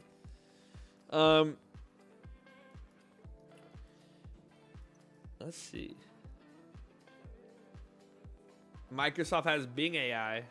Where is Google AI? Honestly, that's a good question. People would like Google over Bing any day. Who the heck likes Bing? I don't know. You got to be kind of crazy to like Bing. Bing's used by I don't even know. I can't even think of who would use Bing. ES though. Now this is interesting. We had a flip after a failed NeoCloud flip here. I personally won't be taking this trade because it's been already trending twice. It's already tested NeoCloud twice. I like to see like an initial breakthrough and then come back down. But, let's see what happens if it does reject this. And then all I'll do is I'll just do one of these little projection shorts like this and see if it tests the low. But again, it's not an ideal setup, so I don't have to take it. We want ideal setup. So crude oil could have an ideal setup though. So we'll keep an eye on crude oil as well. PCE beat tomorrow. Beat is going to be a good thing. We want a good beat on the PCE. Most of the time beats are good. The only time beats aren't good not necessarily aren't good. Honestly, beats are always good because if you have a greater supply on crude oil, then price goes down. We all want to pay less for gas. Same with nat gas. Any gas. So any beat's usually pretty good. Just the value is different. Most of the time. There's a few reports where you don't want it to be. You want it to decrease. Like inflation. Definitely don't want inflation to inflation beat last year's inflation. Inflation's higher than last year. Woohoo! Yeah, no, that'd be the only one. Besides, there might be one or two others, but Nvidia. I mean, we can look at whatever you guys want to look at. Yeah, we want to see something good tomorrow. And again, if you are questionable about this, for those of you that, some of these numbers, like even me, like I know the general aspect of what all these numbers mean for the economy. I'm not like, I wasn't an econ major. I can't just tell you exactly what this is going to do in the long run I just know how it affects the market, right? But if you don't know how it affects the market, when you go to the economic calendar, okay, look at what color it is, right? So like, see, notice here, good trade balance was negative, but look, it's green, right? So this makes it trade. This is trading news for dummies. They just make it trade news for dummies. It's like it's green, right? So noticing that it's negative, but it's green, that's a good thing, right? Red, bad. Green, good. Red, bad, green, good. And we got an alert there. I think that's on CL. Ding-a-ling and CL potential setup. First step 1 has been completed. Smooth brain day. Traders green equal good. Green good, red bad. Green go. Green long. Red short. It's gonna be we just need to create a book, Mickey. It's gonna be Neo Cloud for Neanderthals. News for Neanderthals. Not too shabby. Money. Yeah, it'll literally be the title will be not too shabby. But honestly, though, that's genius. We have 2 ends: Neo Cloud for Neanderthals, and News for Neanderthals. So you just read it, and it's like PCE. Green mean good. Increase mean good. GDP increase mean good. Neo for noobs. I like that. That's a good one too. You best believe if we start hitting bangers like in a year from now, if I'm live trading and you see me hit like 10K with this Neo Cloud strategy, which is obviously a little too crazy to even predict, but if we're hitting big numbers here, we're gonna be 100% having hats and t-shirts that just say Neo is life and shit like that. No, man, I'd be eating chicken sandwiches every day. That will definitely be the Neo nerds. So you got the alert on CL just now? Step 1 alert, which is the Neo Cloud flipping. Right. So Sounds we'll good. see, let's see how long we've been streaming for. I can tell when we've been streaming for a bit when my ears start hurting because of my headphones. We're about almost 2.5 hours. But 2.5 hours, an hour and a half. Oh, I don't know. What is it? So I turned on 2.5 Zoom. hours. I turned on my streaming a lot earlier. I was about to say an hour early. No. Yeah, ES here. Okay, we got NQ. All right, so I'm not, like I said. Well, if this would work. Oh, is it gonna connect? Oh, nice. It did connect. It connected. Dope. So TradingMate just connected once again onto TradingView, so we're good there. Hopefully you guys couldn't see my passcode through the dots, but just kidding. Some of you have X-ray vision or something. But yeah, so Neo here, NQ with the Neo. It's tough because we're at a low. We've been trading. Look, we set 1, 2, 3 lower highs, right? We broke that structure. I wouldn't take it, honestly. But if it does break below it, this is where we just test, right? We just test it. We're still in testing phases. We've been back testing, obviously, with trading the real thing on ideal setups. This isn't ideal, so we necessarily wouldn't take it. But I do like this, though. So we'll take note of this. I'm going to set an alert here so we know. But notice the oscillator. Neo Cloud Believer 69420. Love it. Neo on top, FTW 1, 2, 3. Yeah, that's my. Those are all my passcodes. It said Neo Cloud 1, 2, 3. But notice oscillator is actually pretty high up there, so there is potential. But again, because we've been trending downward, and we already kind of had a breakout and then barely busted. We'll see. We'll just do probably just a projected one. Let's look at YM there. The Dow Jones for Edward. I still don't know how to pronounce or say your name. Edward. There you go. Edward TV. Edward TV. I just want to say Edward. Can I say Edward? Does that work? Same thing here. You swept these lows. Now you're trying to break structure.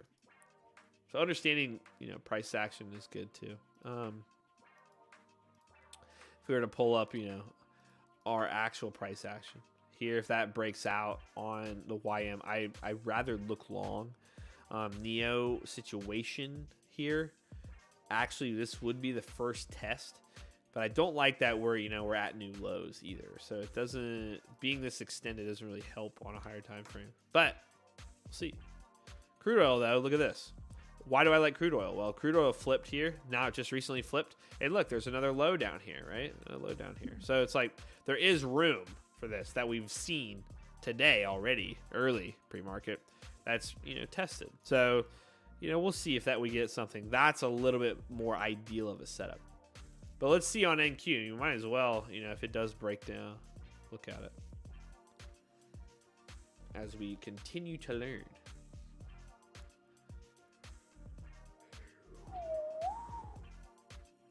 Hope you guys have been enjoying the stream so far.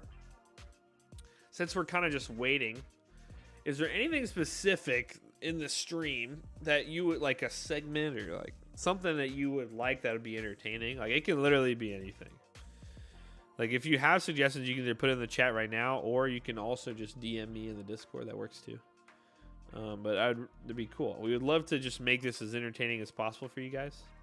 Here's something that's entertaining. Hey, what's up? Jacob, you got a pen? Okay. Yeah, wait. It's in the closet. I got a phone with a note. Do I need an actual pen? I could pass something to you and you can just grab it.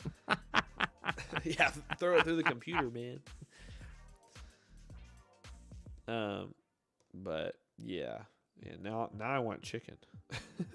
While we're waiting, flip it back over to me. I want to show everyone another strategy. Speaking of strategy, though, look at that. Amazon 2 hour had the Neo cloud set up. Money in the bank. Shoddy, what you think? All right, let's see what you got. All right, Amazon. Let's see my chart. You see my chart? Yeah. All right. Amazon. We won't concentrate on just Amazon. We just concentrate on the Neo cloud. This is a very simple strategy. A couple of years ago, I actually used this, right? Neo cloud, 2 hour time frame. 2 hours not important. It's just a higher time frame. You could use daily, 4 hour. You could use a 15-minute or 5-minute. I don't really care. Minutes. Yeah, it does not really matter. What matters is a higher time frame and a lower time frame. Okay? For this strategy, use 2 time frames. Yes, sir. Yes, sir. All right. So we have a 2 hour time frame. The last Neo cloud signal was bearish. I have my drawing set to global. Let's draw the box.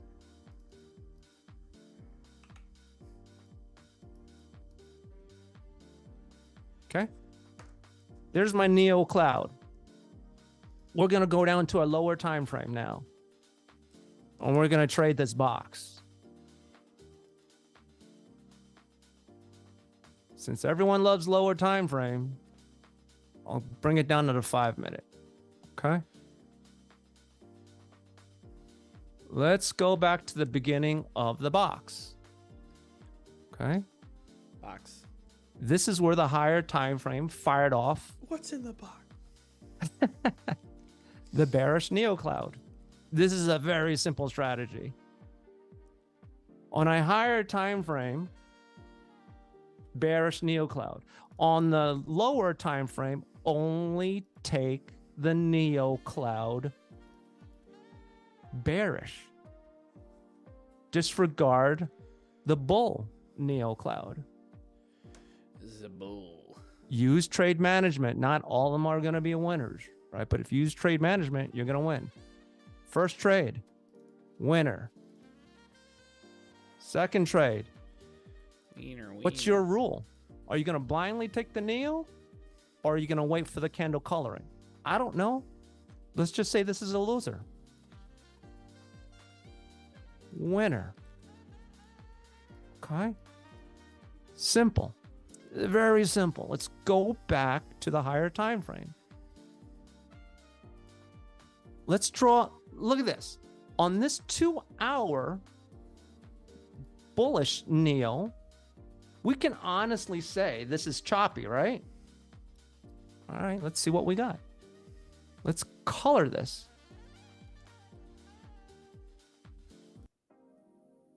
We'll change that to green. Okay. Greeny. Let's go to a lower time frame. Only take green, well, blue neo cloud, bullish signals going up.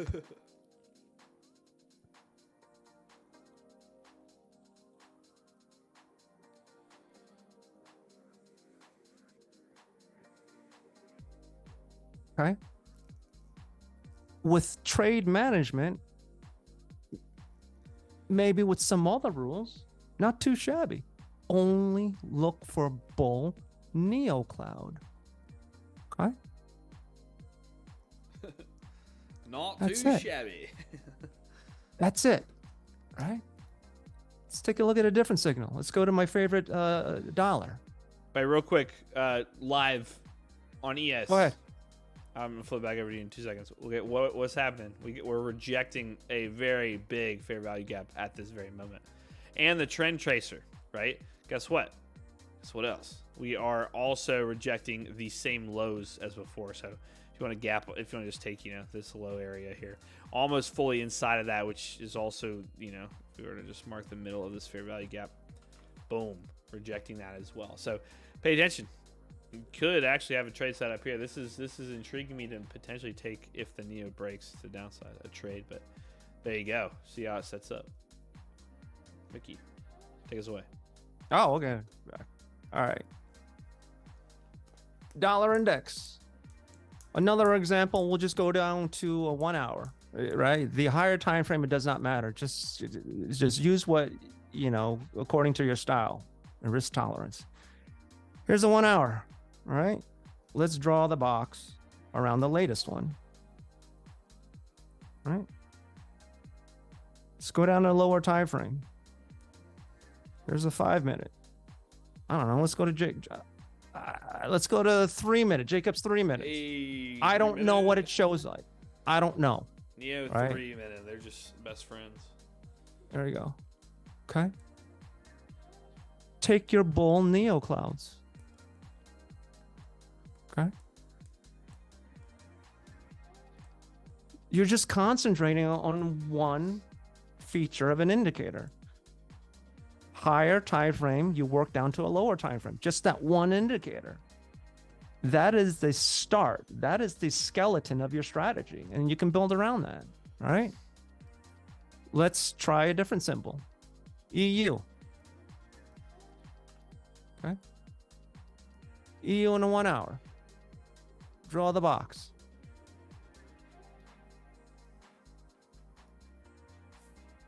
Let's go down to a lower time frame. I don't know. What do you guys want to use? 3. Let's go to, I don't know. A popular one's 5 minutes. Look at that. If you follow the trend and on a lower time frame, you use that exact same indicator and you trade in that direction, you're going to be safe. You're not going to be wrecked. You're going to be safe. All right. UJ. We'll do UJ.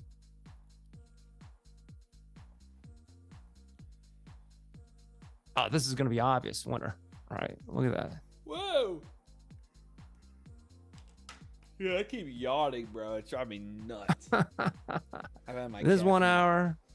Oh, I should have told my wife to get me an energy drink. You need a yours. haircut. Did you get your haircut yet? No, I haven't. Let's do this experiment. Let's do a 15-minute for a higher time frame. Could do something like this. What do we got? Okay, let me take that. There we go. Let's draw some boxes. I use my headset as a hairband. Okay. We'll draw this box. Look at that dent. I got my hair's so long I get a dent from my headset.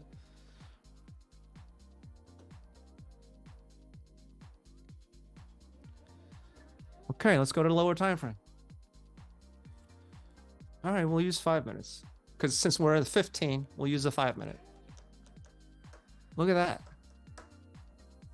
Well, fancy. I already lost a bet, and I have to grow a mullet, so I have to do that first. But then So in a lower time frame,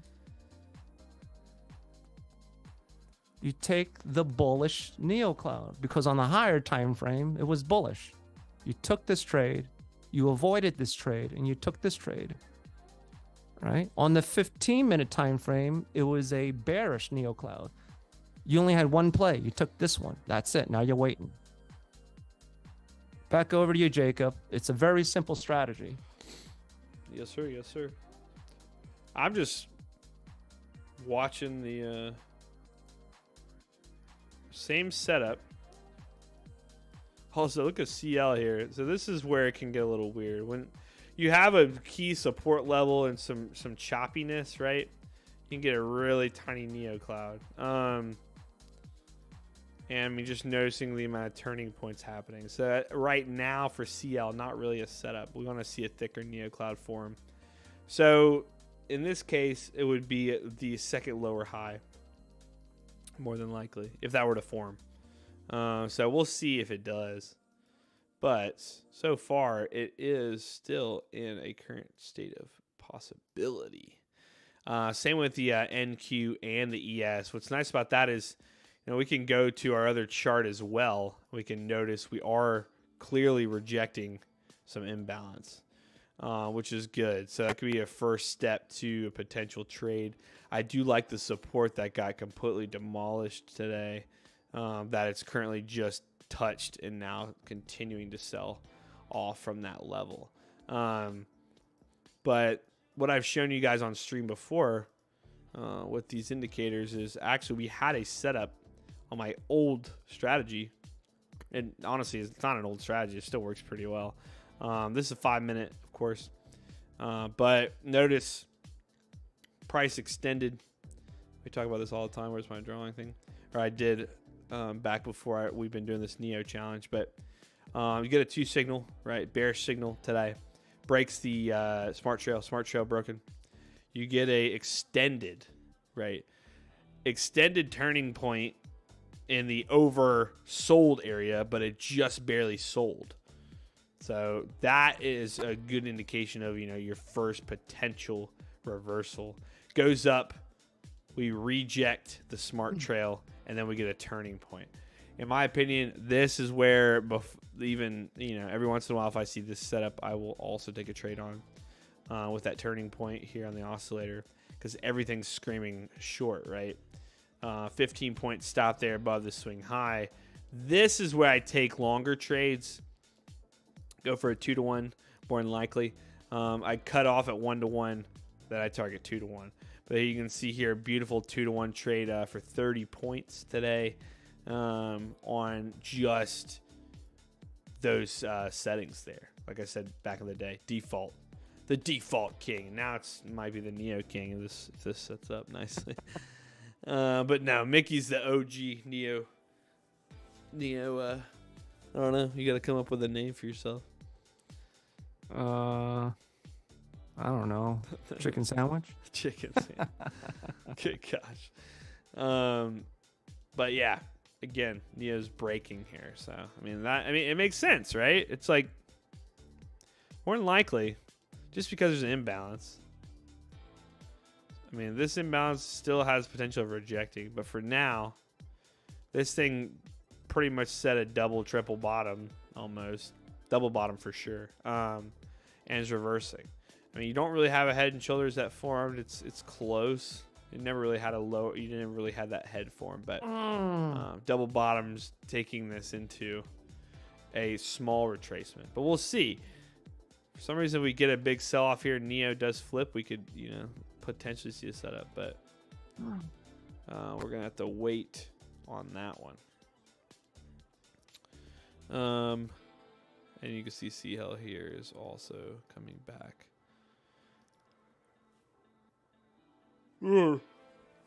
Anyway, caffeine. Use of caffeine at this time. 1 o'clock, we're reaching 2 hours. We'll probably go for about 2.5 hours. So maybe probably till 2:30. So it is currently 2:10. It's about 20 minutes or so, depending if there's like some setup. But we want to hear from you guys. What do you guys want to see again? We can go over some stuff. We can go over it. We haven't looked at. Well, we have been looking at gold here. I also need to go over my price action concept settings. I promised a member. Okay. So before we leave, I'll end on that. For sure. I will say, guys, on gold, after the beautiful head and shoulders setup that we had, there is a potential for our strategy. 100%. This actually we would probably take live. Hold on. I'm going to set a price. Add alert. Boom. Had the Neo flip, of course. The only thing I don't like is that it would have to retest this low to fully get it. So I'm hoping this stair steps up a bit. Because notice here, stair step down, retest, went lower. It never retested a lower high, right? It just was here. Here, to break that neocloud down here, as of now, the Neo more likely should step up here in a sec. It would have to retest this lower, higher low, which is not as good. You want to see a trend, right? You see a trend continuation. So price does actually come down and touch this, depending on how it does touch it. We'll see if it even generates a trade. But again, volume's starting to dip once again. But we'll see. Yeah, literally, it's just nonstop now. I'm probably gonna get a headache here soon because I need caffeine. I'm addicted.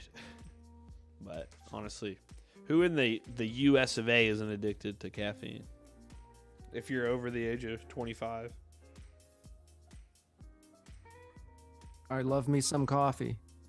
Oh man, so good. Yeah, I mean, this is what it is, guys. Fancy A Shoe said Monster Ultra all the way. Is that what you're drinking? Is it a Monster Ultra? Celsius. Oh, what a good eye. Yeah. Yeah, those are pretty good. They're sugar-free as well. Yeah, Benji, I'm a Celsius person. I like Celsius and Alani's. I probably drink more Alani's. You see me drink Alani's on stream, but that's because the Kroger down the street, like, I want my sponsorship right now, Monster. There you go. There you go. Kroger down the street for me has had them for like 2 for $4. Actually, I'm pretty sure Celsius right now there is like 1 for $1.96, which is like the cheapest they've ever been. If they're ever at like $2.70 like they normally are, it's like I kind of try to avoid. Don't think they sell Celsius in the UK. Never seen one. Yeah, maybe not. Celsius, love it though. Peach Vibe is crazy. There's a lot of good flavors actually. My favorite Celsius, if I have one in the morning, is definitely just going to be the orange juice one. But yeah, I'm trying to think what they have in the UK. They might not have Alani either. Those are Alani and Celsius are really good. Yeah, UK definitely might just have Red Bull and Monster. Okay, so yeah, there's going to be no setup on ES. It's breaking out. There could potentially be a setup on, the old strat that I still like, but it just doesn't. So the reason why I like this NeoCloud strat is it happens a lot more frequently. I like this other setup when it happens, so long as it it happens like maybe once or twice a week, which is good. It could be really good if it's bigger trades. But for me, I've noticed I do like sitting down each day, acting as if I'm like, working and, taking 1 or 2 trades. Like, it's a lot of fun to do that. And I'm a very impatient person. So, but I understand that about myself. That's what I was trying to explain earlier. Don't fight who you are when it comes to the trading self. Like, understand it. If you do, then it's like, for me, I know I'm impatient, so I want to find a strategy that fits that impatience, gives me that satisfaction of being impatient. So like for this strategy, I get a few setups a day on different, assets I'm looking at, whether it's CL, gold, or NASDAQ or ES. I'll get 1 or 2 or 3 setups a day. And that's all I need to kind of fulfill that impatient feeling that I get. Now, the day that it doesn't happen, we'll see. It hasn't happened yet. So we'll see. But I definitely like taking trades each day. Is there any way to set up a step-based alert for the NEO strategy? Sadly, there is not. You can, because it's very visual, you can't. That's what I was saying early on. There's a love-hate about the strategy, and you can't. It wouldn't ever be anything you could automate because it's all a visual-based type trade. Because even think about it though, like you got to think about the way like an automation thing works. I personally think for automation, you have to swing. You have to do either long-term swingings or you have to do scalps within, like a very short time frame. Because that's the only way, or have something like where it's alert based. So like have like signals, right? And then if a signal occurs like this, then it trades it, right? But I can't tell. You can't tell an algorithm for the most part to once price breaks out, and it breaks below it, if it candle closes below it, you take the trade. The reason I'm saying it wouldn't work for this one is let me see if I can find an example. It's because it's going to be as precise as it wants to be, right? You could, I guess, say, hey, the candle has to close outside the Neo Cloud by a certain amount of ticks, pips, points, whatever you want to say. You could probably do that. But for like a generalized setup, I mean, you get it to break. That'd be, step 1 or step 2 would be break after the Neo Cloud breaks. Step, 3 before it takes entry, it has to close below it. But that's where, in my opinion, the whole thing would have to measure the Neo Cloud, and if you would have to somehow tell it, which I'm sure some crazy coder wizard could do it. But like this here, a close like that, I personally, when seeing that, wouldn't take it. I want to close like this. So you would have to figure out, probably with a lot of testing, what is the ideal amount of candles should close beneath the Neo Cloud. So that's where I'm like thinking, man, it would be cool to be able to set that up. But the Neo moves so much, as you can see, it stair steps, and the candles move in and out of it so differently that it would be very hard. You can see even here, there's like a little tiny dip. It'd be a lot different than just a simple like EMA cross or like the turning point occurring on the oscillator. Like things that are an actual specific point would be a lot harder to alert. So one reason I love and hate it, for sure, but just a little bit harder. Let's see. Can you check Lux algo signal and price action for Bank Nifty index for the Indian market? Okay. You guys ask this every day. We don't normally look over Bank Nifty, but since we're here, I will look over it once for about 5 minutes for you guys. For the people that have been asking for a very long time. Big reason why we don't necessarily like looking at it is how long is the Nifty open each day? It's very limited. Right. 30 seconds. 30 seconds. Yeah, Scott, we can go over that here in just a second. But check Lux cycle signal price. Do you have a specific time frame? For now, I'm going to just do the 4-hour. Nifty, look, got a 3 signal, went up, rejected, right? Lower high, set. But even better, look at what it did originally. Came up, price tested this upper order block, hammered that, and then completely dumped. So this is kind of following similar to the U.S. markets now. We're currently in let's go to the daily order block, see if it's the same. We're definitely in a 4-hour. All right, yeah. Currently in a 4-hour order block. A lot of selling going on. Very oversold at the moment. So what you're going to want to see is price come out of this 4-hour order block at around 42,400. If price comes out of 42,400, you might end up having a nice little retracement. maybe back to like 43,000 or something. So see if it breaks out of 42,400 at the moment. If we look at a smaller time frame, like a 15-minute, massive downtrend. So 3 signal. I love seeing 3 signals. Like I said, these are my favorite. 3 signal comes up, rejects fair value gap, rejects a smart trail, and then just continues lower. 2, anytime you get a signal in a smart trail like this, if it's bearish, red candles, exit signal for me. 2, exit, reject another fair value gap there. Another 3 signal, dropped once again. So you're in that 3 signal, still extremely bearish on a 15-minute chart, but going back to the 4-hour, you're inside that 4-hour order block, so you're going to want to wait to see what it does, whether it exits to the upside or the downside. So for now, just see how it gets out of here. But I would say you're getting close to a little bit of a level that you can kind of chill and not just worry about it going lower for now. But doesn't mean after a day or two it won't go lower. So we'll see. Scotty asked, my best friend's name is Scott, actually. What is your daily bread and butter setup? Now, as of now, like I said, I mostly have been doing the Neo Cloud setup because it's done so well for us. We're up. Go over this again. Right now on our funded on our challenge account, we're up to $2,200. Our target to be funded is $3K. So potentially tomorrow or Monday, we might hit that funded state. I really want to try to get it tomorrow. We're going to see. I don't want to size up though. So like hopefully we just get enough setups. So we've been just testing this for a while, but that is based on the Neo. Also the Neo rejected here nicely on CL 3 minute. Normally though, for me, there's a few things that I would normally trade, and also 5-minute guys were getting the similar setup on this set. We did say that we liked the 5-minute.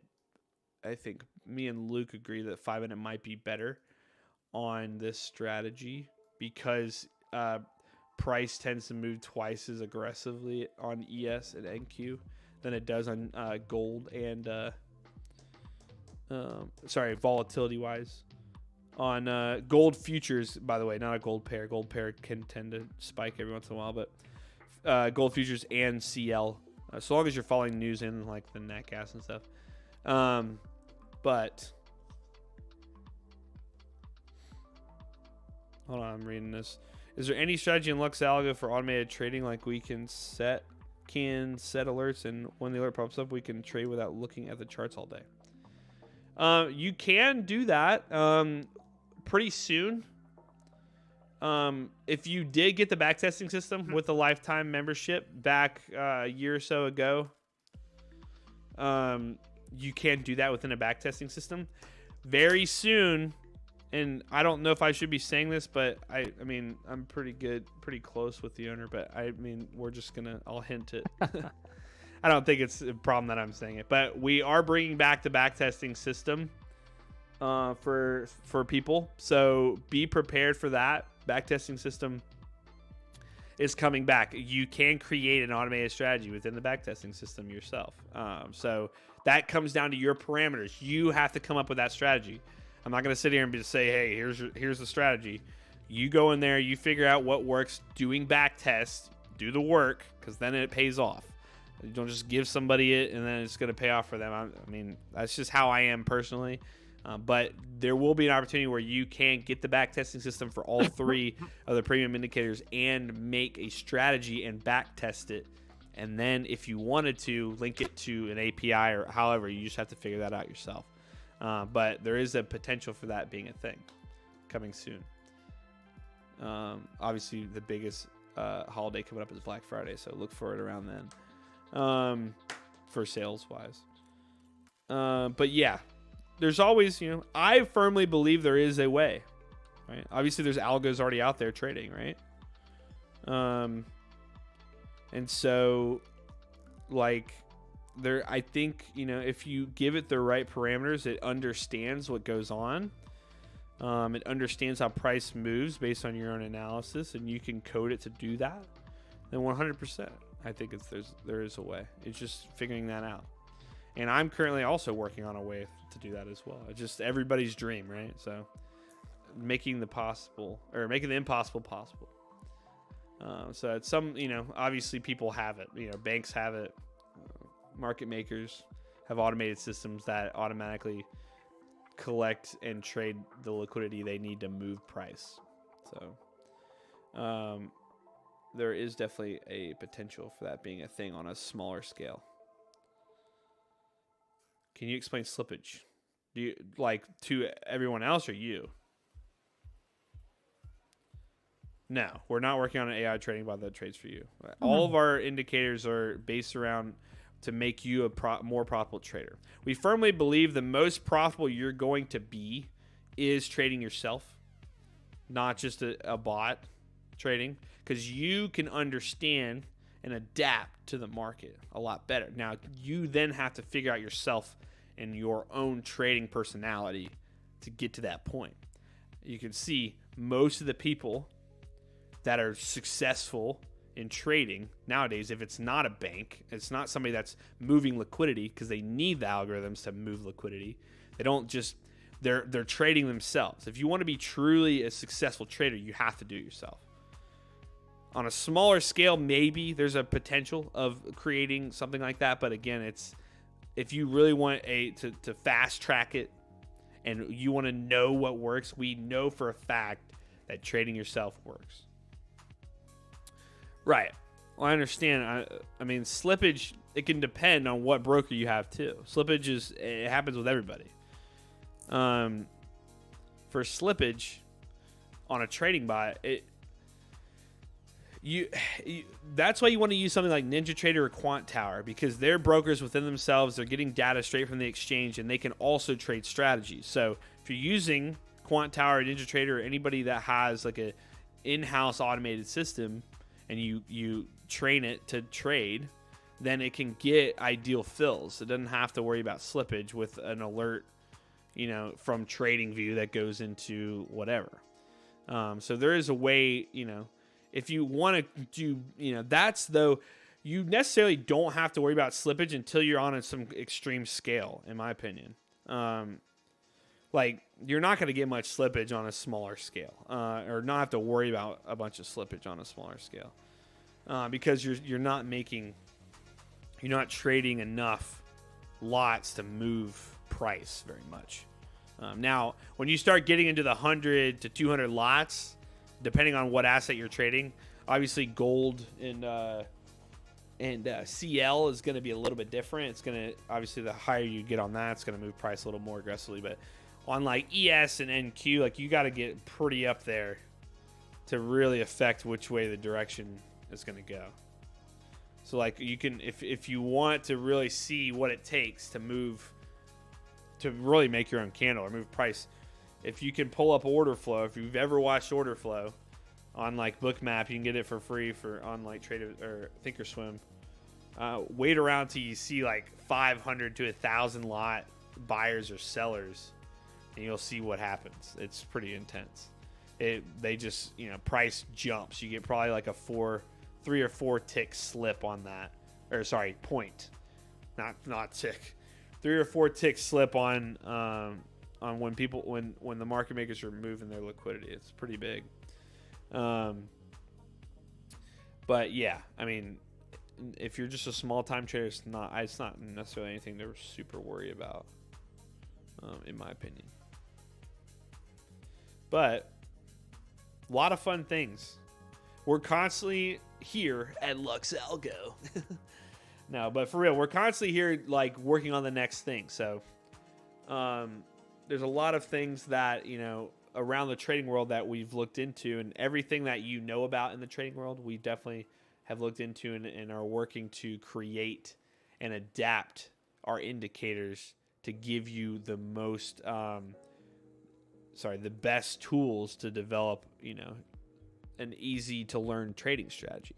We just want to make it easy for you, right? And that's what we're trying to do. Like I said here, the reason why I was so turned on to Luxal early on, because I was a customer before I even came on, but this was right when they started. Right when they started, I, early on I was like, this is pretty awesome. Came in and it showed me what it takes for me to become a profitable trader. And that's like taking everything step by step, having those steps to follow. And and I'm a visual person. So with Luxalgo, very visual based indicators, right? So this thing with the NeoCloud, like I said, I have 3 visual things that have to happen for me to take a trade. And so long as I stick to that, I know that so far, 5 days green. We've been green 5 days in a row. And that's why I love Luxalgo. So once you find that strategy, you dive into your settings, you figure out what works the best for you, then you have it. You have to only worry about that. You can set up alerts for a lot of the strategies.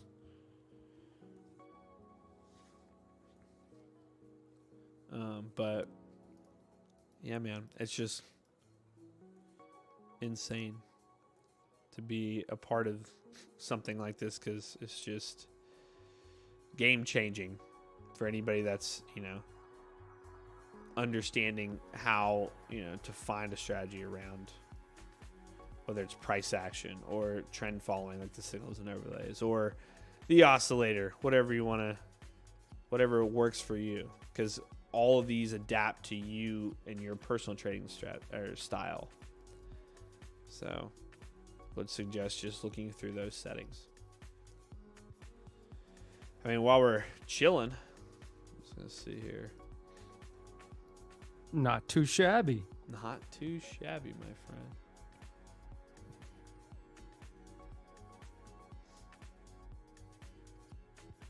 Sorry, I'm looking at some messages.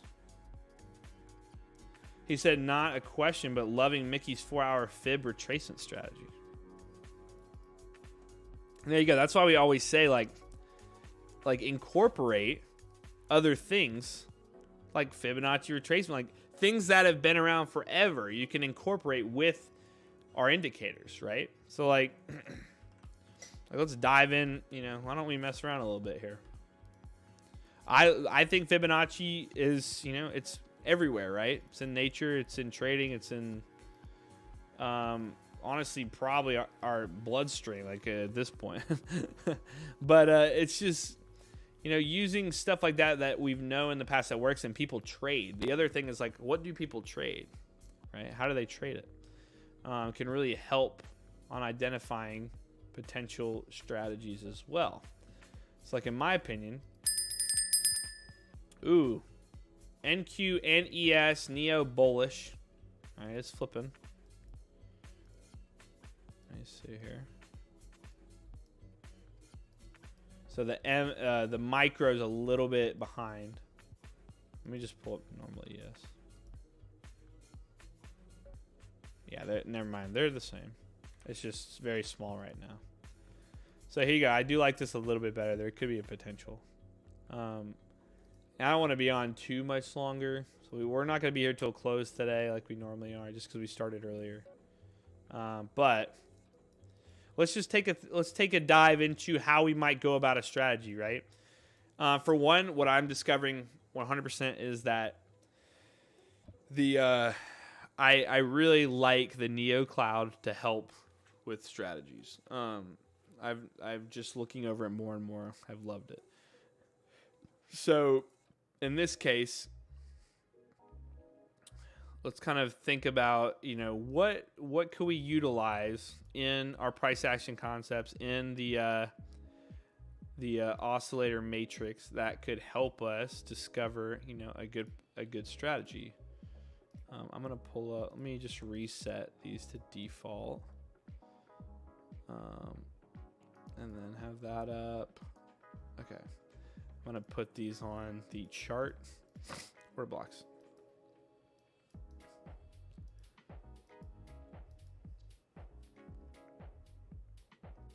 I do. I normally do. In that case, for this specific strategy, I just don't. The only reason I don't have it up because I'm just looking at the turning points for the NeoCloud strategy. I normally have the money flow up. It's just for that Neo one. Anyway, so we know the NeoCloud can be really good for identifying trends, right? So one of my favorite things is, like you just mentioned, is the money flow, is ways that we can use the money flow alongside the turning points for our so-called entries. So in this case, what we talked about before, one of my favorite things for sure is that structure change and the turning points on the oscillator. So in this case, for a trend continuation, what you could look for is, for one, price to extend, right? Price extends to the downside. Probably breaks a low, sweeps a low, right? But then after that, noticing that the money flow is changing and money flow has aggressively moved. So that is another thing that I've been looking at too, is notice what happens when the money flow early on breaks the threshold. Notice never broke late and was weak. Didn't break that early. This one broke early, right? Broke earlier, right? This one didn't break that early. Didn't break that early. This one broke super early here. Look what happened when that one broke early there. Boom. It had a huge downtrend move. So that is something that I do like looking at on the money flow side. So noticing that, maybe that's what we look for in a higher time frame trade. How early does that money flow break? Well, money flow broke early here and we extend to the downside. And we get a full retracement, right, into a neocloud. On this turning point, if the oscillator is sitting at 50 and it's already extended one time, a lot of the times this wants to make one more leg down. This is the first time it's made a full leg into that oversold area, right? So if any time divergence occurs, you can pre-visit divergence. You can what's it called? I can predict. I'm just saying the word pre. All I have to say is predict. I can predict when a divergence might be setting up. Doing this is because a lot of times if price extends this much, more than likely it's going to probably end up printing a divergence. But what has to happen on a divergence? Divergence, price has to go lower, but an oscillator or some other aspect, some other indicator has to show that it's changing directions. So you can see a divergence line was already occurring here, right? But if I were to take that into account of how extended price was on this level here, and I waited for a trend potential continuation setup, then what I could do is I wait for a turning point in the oscillator and like a reject of the neocloud the very first time it retests it. So then I know, okay, this is probably, because it's already extended this much, probably going to set up a divergence. In order for a divergence to occur, we have to set a new low, right? And that's what you got here, a new low. So taking a trade off this, all I can think of is here comes a new low, right? And that's what you would have gotten there. If we talk about the new high here as well, look, there's really, in my opinion, look at how much room for the upside this has to go to get to 100%. There's still a lot of room up there, right? Notice the difference on the downside of the oscillator. There's not much room here. This hits below 10. Does this hit above 90? It doesn't. So maybe I'm looking for things above 90 and then then it sets a higher low for an actual setup. So let's take a look here. This here sets up above 90, right? In order for it to set up divergence, it has to continue higher. Well, off of this very small example, it does continue higher and then has that leg down. In the last step, we said, in the last trade, we said we want to see it retest the Neo. That never happened before it set divergence. So we wouldn't be taking that. We go back into this now. Let's see on the downside here. Here you go. We get the exact same setup, right? Neocloud flips. And this is what you need to go look at. You need to just put the indicators on your chart, start looking at specific things. You'll start discovering things. Look, Neo down here hits below 10, right? Super extended. If we want divergence to set up, right, we need it to set a higher low, but it has to set a higher low on the oscillator, it has to set a lower low on price. So we know that if it were to come back down in here, it's going to set a higher low, but price is going to go lower. So what do we look for? We look for a NeoCloud test. We got it here. A NeoCloud reject. We got it here. We could have taken a short here with a stop above this, and then waited until it extended again, which you got right here. So the extension happened all the way down here. So you would have had it, been a longer term trade, but it's a swing. I am enjoying the shabbiness.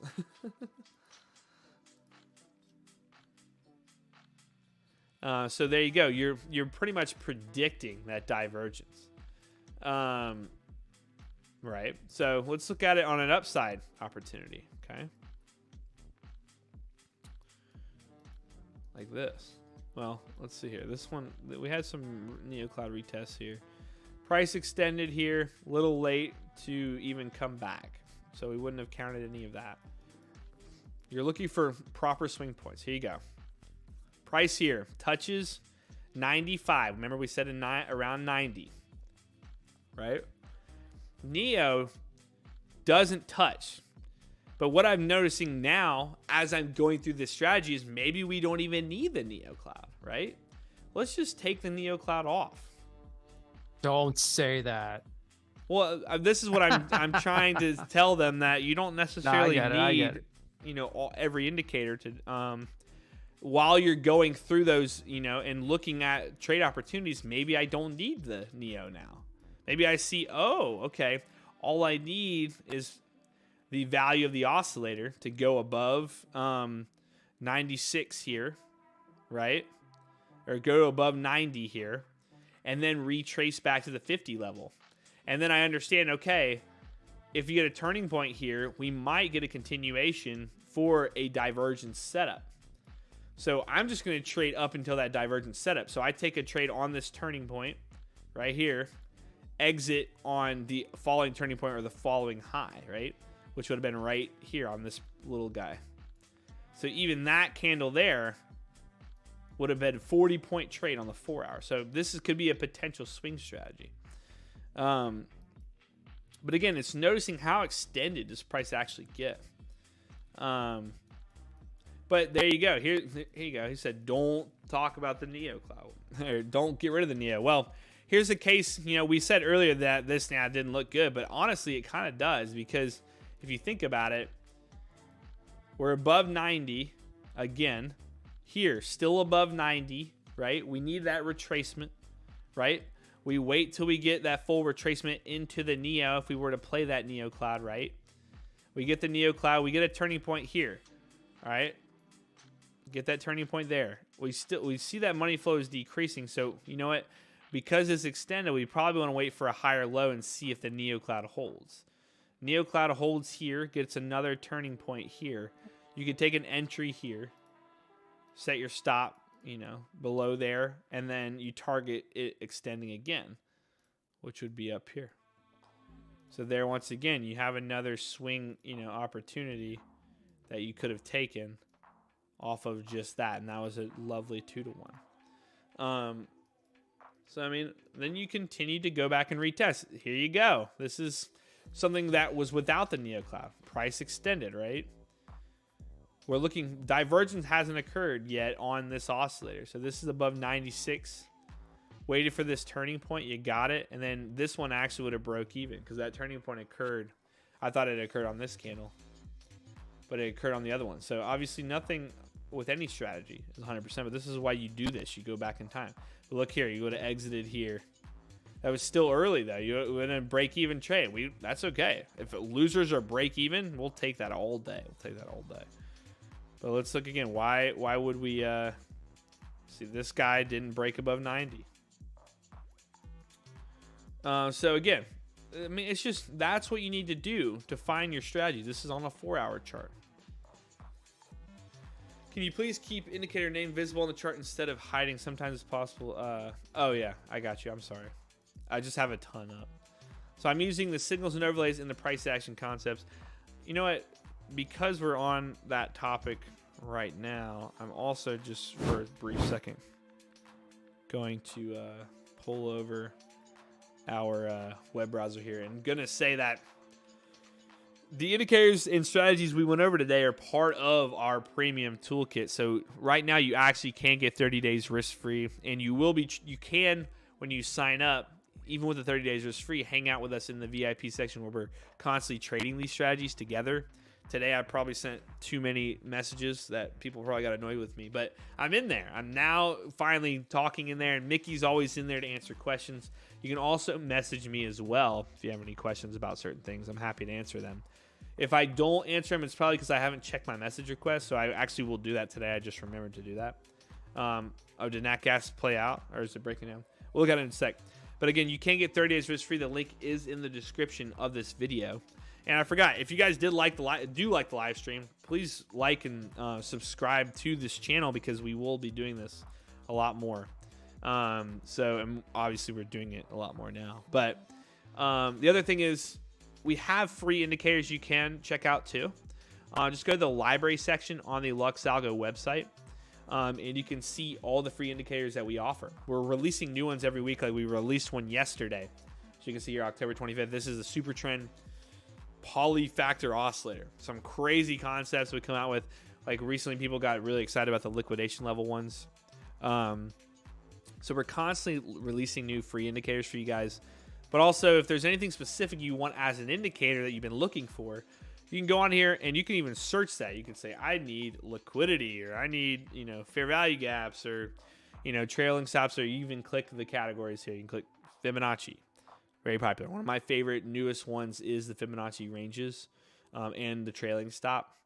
Both two of my favorite recent ones we've released. It automatically plots those Fibonacci levels for you on there. But yeah, make sure to check that out. All the links are in the description of this video. And if you do have questions about certain aspects of the premium indicators, you can go to the resources and guides section on the website, and you will get full in-depth information on every feature and how to use them, etc. And when the backtest system's back, that has it on here as well. So be prepared for that. Discord link is in the documentation too. So let's go. And what happened? Nat Gas had your setup and you missed it? Nat Gas have your setup and you missed it there? No, I've been watching it all day. No, that's good. All right. Let me see here. Let's go to the charts now. Right back to it. But yeah, that's just something that we go about, when looking at potential trade setups, right? So just part of it. I'll look right back over, all these charts here and see. Nat Gas, man, from the initial entry was just insane. But let's see. We've been going for, let's see how long now. And we'll be back 2 hours, 35 minutes. I think it's probably a good place. What do you think, Mickey, to probably call it? Yeah, we're good. Yeah. Tomorrow, I don't think I can stream tomorrow. I'll let you know. I mean, if Mickey, you want to stream tomorrow, we can. Possibly. I have to figure out if I can or not. Yeah, just let me know. Yeah. Do you guys, if you guys want us to stream tomorrow, we can too. Just let us know. But I have to check my schedule and see if I'm not doing anything during the day, which I don't think I am, but I do have some videos to work on. But thank you, Jack. Yeah, appreciate everybody that has joined. Once again, if you've been in and out of the chat, we appreciate you talking. Obviously, we like talking to you guys. We want to make sure we're answering all your questions and going over anything that you want to learn about.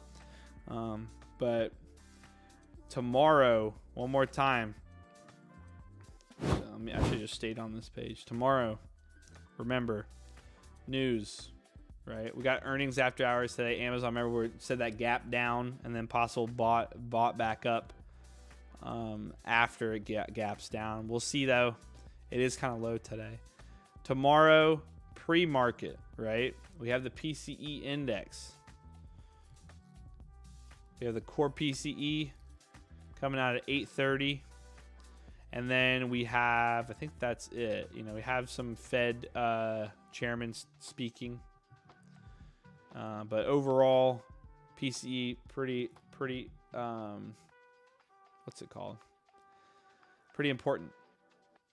I'm getting kind of tired now too. I need to get my caffeine.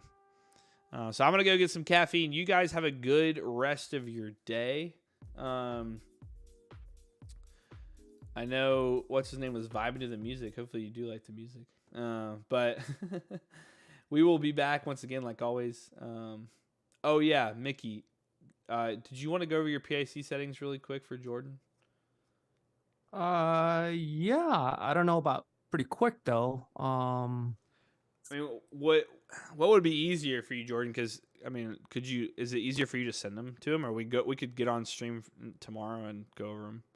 Yeah, we'll go on the next stream. Yeah, it's just gonna be another exercise. All right, we'll have a special stream just for going over those settings for you. If that's okay. Yeah, either Friday or Monday, no big deal, you know. And I can help out over the weekend in chat, you know. Yeah. DM him too if you need some want to know now, he could probably send you some stuff. But yeah, I think it's a good place to call it. Let me see here. Where's my music? You play. I can't hear it. Let's get the mosh pit music going. I know why. Hold on. Ready? There we go. Forget that. My button. I had it on mute. Okay, guys. My name is Jacob. This is the Luxago live stream, and you are here with Mickey as well. Hope you enjoyed the stream. We love doing this with you guys. Love hanging out and getting to know our community.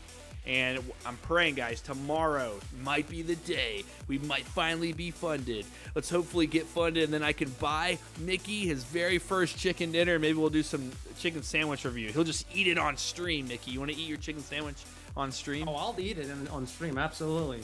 Oh, yeah. We'll have some chicken sandwiches on stream. We'll just celebrate passing the funded challenge using the NeoCloud strategy with some chicken sandwiches, all right? We'll document the whole thing. I'm going to have Mickey go to wherever he wants to get that chicken sandwich and make sure he records it so we can make a fun video about it or something. But as my whole desk starts shaking and I start shaking, we're going to call it a day here, guys. And hopefully you have a good rest of the week. And, of course, remember tonight, Thursday Night Football on Prime TV. Okay, no. Only if we were sponsored by Amazon Prime. So, Amazon Prime, if you are listening, we would love to be sponsored by you, for sure. But I don't even know who's playing tonight. We got, Lions tonight? Somebody else? But, yeah, good place. All right, guys, have a good rest of your weekend. Happy Thursday and Friday tomorrow, and good luck. See you soon. Peace. Have a good one.